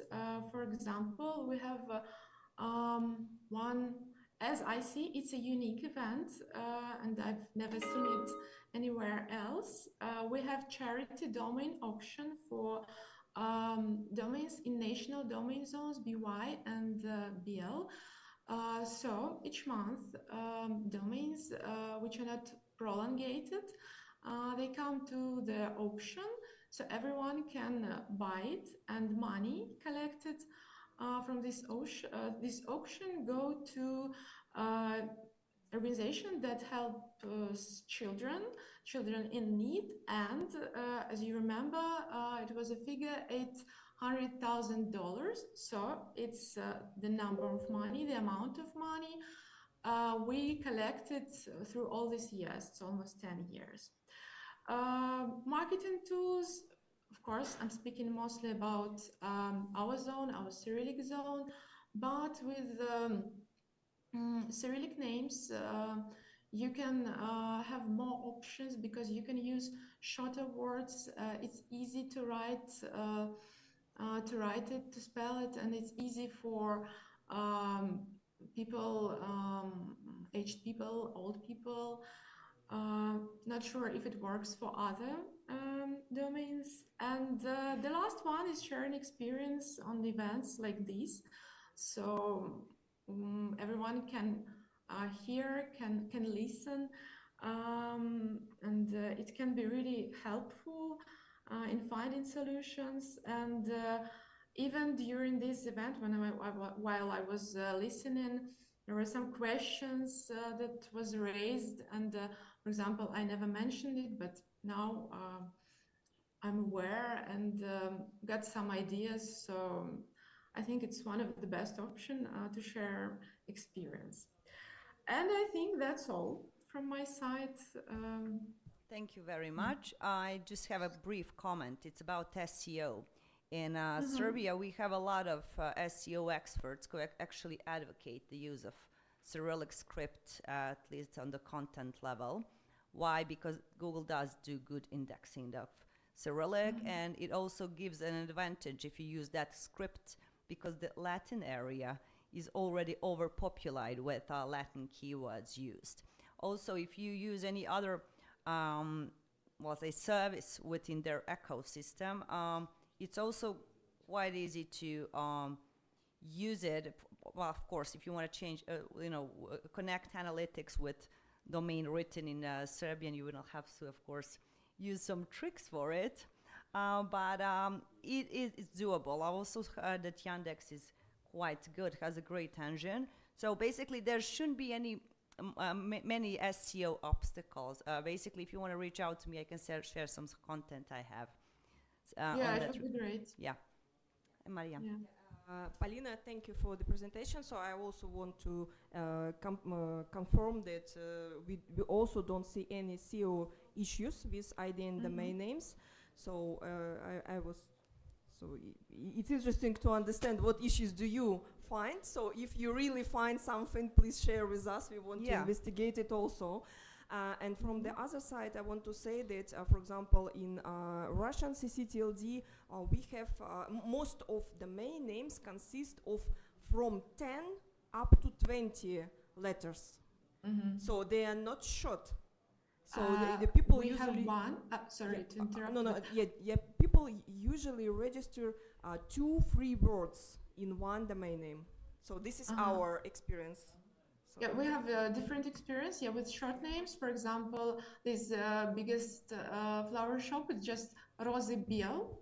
It's easier with Russian because Latin was occupied, obviously. And yeah, we had ANS 46 letters in domain name. Yeah, it happens. I must say that our experience is more similar than Polina's, usually shorter domain names. But yeah, it depends, obviously.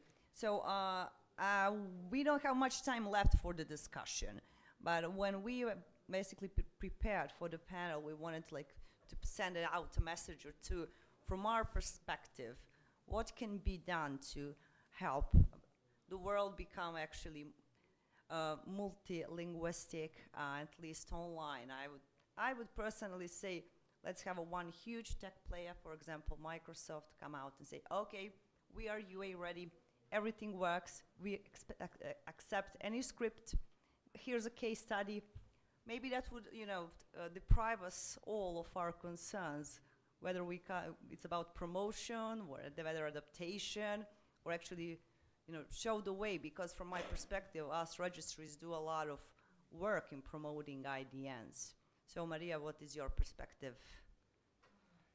Our technical perspective, first of all, I agree that actually IT giant companies, they can influence market. And as you know, that some products, software products, usually take half of the local market. But, and if this product will be UR ready, so of course, by default, the half of the market will be UR ready, right? So that's why their roles very important. But we have different kind of products in different ways. And when we started to investigate these UR issues, actually we have hosting, web hosting panels, we have mail services, we have databases, we have, I don't know, some other software, kind of software, right? And all kinds of software should be UR ready. And it means that developers of the most popular software products should make their products UR ready. And unfortunately, there are lots of work ahead. Yeah, but someone needs to pave the way, I guess, and serve as an example. No, for example, in our country now we see that browsers like Yandex browser supports IDNs better than Google Chrome, for example. So it means that Yandex, I can suppose, understand the needness of IDN in Russian language, so that's why probably they take more attention to it. And for example, one Russian company, iSpam Manager, who provides a web hosting panel, also made their products absolutely UR ready. So they support full Cyrillic email addresses.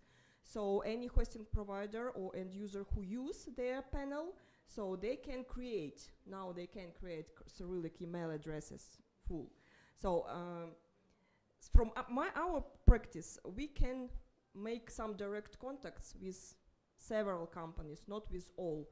And that's why the influence on the market can't be so huge, unfortunately. But we are trying to find such companies, they are the most popular. But on the global level, of course, there should be. And you need to bear in mind that United you're a huge Joe. market, Yes. and you have your own software developers and so on. For example, our market is heavily dependent of using external services. So any other ideas? If you raise your hand and just unmute your mic, we can see you from here. Yes, go ahead, please. So as we have here registry and registrar's representatives, I want to ask a question. In order to increase the number of registration, you should keep the cost of domain low. Mm-hmm. In order to fight with squatters, you should keep the cost of domain high. What is the best solution, by your opinion? Well, I can share what's our perspective on the matter. For example, we do invest more into promotion that we generate from IDNs in terms of revenue. So we already heard a comment that none of us is actually making money out of IDNs. So there were some suggestions that perhaps it should be free, like free of all charge to register the domain name, for example, .serb. However, it would perhaps pave the way to domain squatters or any type of abuse. And we are really,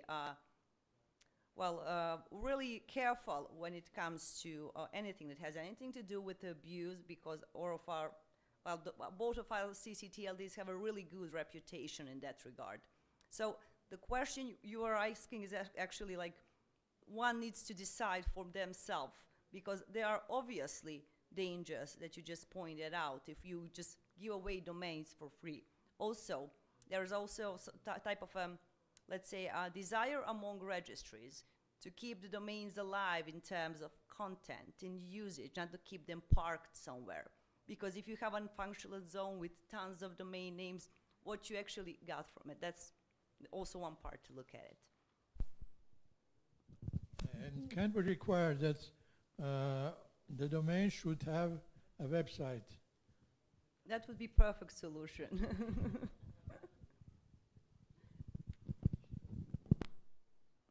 Okay, any other comments from, yeah, go ahead.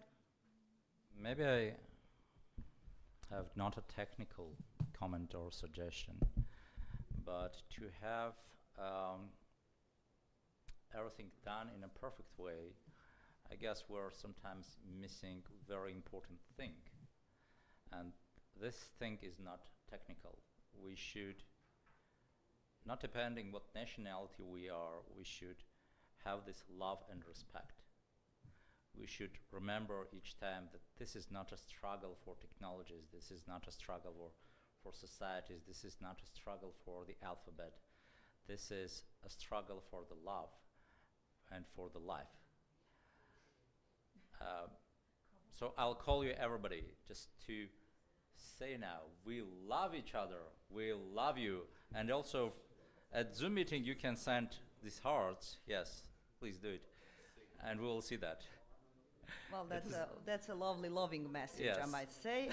Do we have any other comment from online? Yeah. Well, Palina's sending hearts. Sami, Palina, Regina, anyone, any final thought for the panel as we are wrapping things up? Sami, can we just wait till Sami addresses? Yeah, just wanted to add to it that since last year, once the UNESCO took over the responsibility of IDNs as well in terms of promoting IDNs, I think one of the things that we should look at is locally, at least, is to talk to the cultural ministries and promotion through the cultural preservation and the linguistic preservation. These are the two elements that you can use when you're looking at promoting it locally. And for collaboration, as Palina mentioned as well, that it's good to share experience. And I think Maria has the biggest chunk of IDNs registered with them, so we should get some support from them in terms of technology that can be useful for all the registry and registrars. Yeah, go ahead, please. Yes, thank you, Martin Botterman. Just to repeat that, thank you very much for all these stories and experiences and sharing. And I agree that we continue to seek for the best way forward, and we are still to grow in regular adoption of languages beyond the traditional ones. But ICANN is very much committed to continue to support that. And it feels like it's time to step up the game after 10 years, right? Yeah. To truly go to a next phase of more also implementation of actions. We feel that fits very well within ICANN's bylaws and ICANN's mission. And one of the remarks that was made is, what if Microsoft is going to do it? Well, basically, what we see is that from ICANN level, the technical office is very much seeking the support and getting the support from the technical companies, where it's moving from initial awareness raising now to problem solving. So we come with a problem and we can solve it, and if we can do that at ICANN level, all CCTLDs and GTLDs that using IDNs can benefit from that. So that commitment that continues to stand, and really look forward to see what's happening in the coming year. Thank you. Yeah, just, well, As we started talking about love, I want to say that we love ICANN for the great job it is doing for the whole world. And moreover, that we have a representative of ICANN, Martin Botterman, here, and we want to thank in his face the ICANN for the great job he is doing for all over the world. Thank you. Thank you, Martin. Thank you all. Maria, your final remark, and I don't know if Paulina and Regina have a sentence to say, just wave after Maria so we can wrap up the panel, please. Okay, so sorry that I jumped in again. So I have some comments. So first of all, I really was appreciated for ICANN because they get Meta come to ICANN meeting and tell what they are doing on support for IDNs and ERA. Yeah, it was impressive. So good beginning. So I really hope that you will continue to do it. We need it. Absolutely, we needed this support. And secondly, as we discussed before the session, so when we talk about the multilingualism on internet as a whole problem, because this is absolutely big and much wider problem than only universal acceptance. So we talked about the new technologies, I mean like artificial intelligence, and probably not only universal acceptance will solve this problem, but also some translation services based on, for example, AE or some other new technologies that make people easy to speak with each other, because today we talked on 3 languages and it was not really easy. I think you will agree with me. So probably there will be some new services that will manage to make it very fast and very, how to say, with good quality. Translation with really good quality. And the last comment is, I really like that UNESCO has joined the program, because from my personal experience, I feel that popularity of IDNs really connected with the popularity of local language and how it's used in each country. Because the situation in every country absolutely different. And it seems to me that how people use their local language, it also influences the usage on the usage of IDN domain names. And probably UNESCO will help us to investigate in this way the mentality of language, the popularity of language, some peculiarities of how people use them. Thank you. Thank you. Ladies, I think we'll really need to wrap up. I believe we are 30 minutes at least over the time we were dedicated. Regina? Yeah, it was, as a conclusion, a lot was said. I just want to put my +1 to what Masha just said.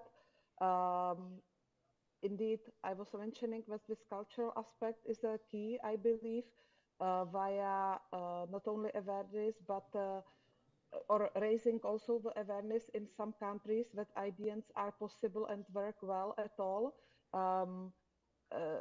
During these studies we did for the IDN World Report, one of them was the Israeli extension, for example, and they shared with us that despite the really big effort, and for them it was really important to make the people aware that .Israeli is available in Hebrew, they were still, after some months of awareness campaign and marketing spots, facing the fact that people were not aware that the option exists at all, because just for so long time it was not possible. So it really depends, while probably Masha doesn't see this problem at home, that they would have to remind someone that they can use their own language. And then also this what we are doing actually today, sharing practices, inspiring each other, this I see as very important as well, because it always forces me to have a look at this issue from different perspectives. Okay. Thank you. And Paulina, yes, no, wave, unmute. I would like just to say thank you to everyone. It was a great time, and it was really useful for me personally, and I have nothing to add, just to agree with everyone. Thank So, you. Thank yeah, you for that's sharing all. your thoughts. Thank you very much. And well, we will have to wrap this up. Thank you to our lovely hosts, and thank you for all the supporting organization for this regional UA Day. It was a pleasure being with all of you here today. Thanks. Thank you to you very, very much. And with all that love, we invite you to take a group photo here. So just 5 minutes, yeah, here. Everybody who wants.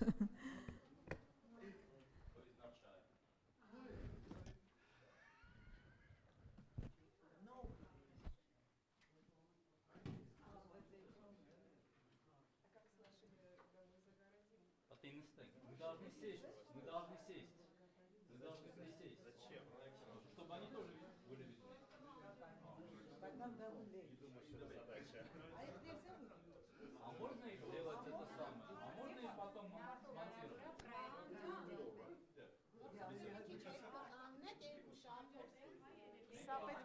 Thank you to our online speakers also. Thank you very much. Would you like us in the photo, or we should leave? I was thinking the same, if we should stay or we should leave. Yes. I think they are not hearing us anymore. Thanks all. Maybe we should smile for a while, in case we are in the picture. I see that we are still in the picture. Do you see on this little screen? It's still up. Yeah. So we can wave hands. So smile now.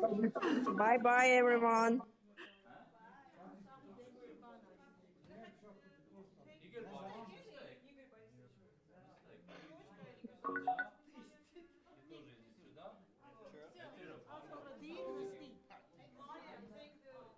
All right, it was nice meeting you guys.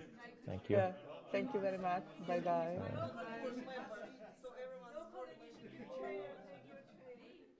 I think it's only two of us.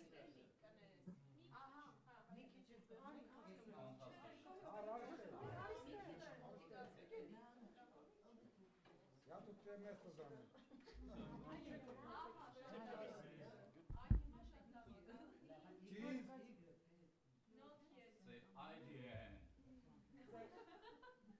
UAD.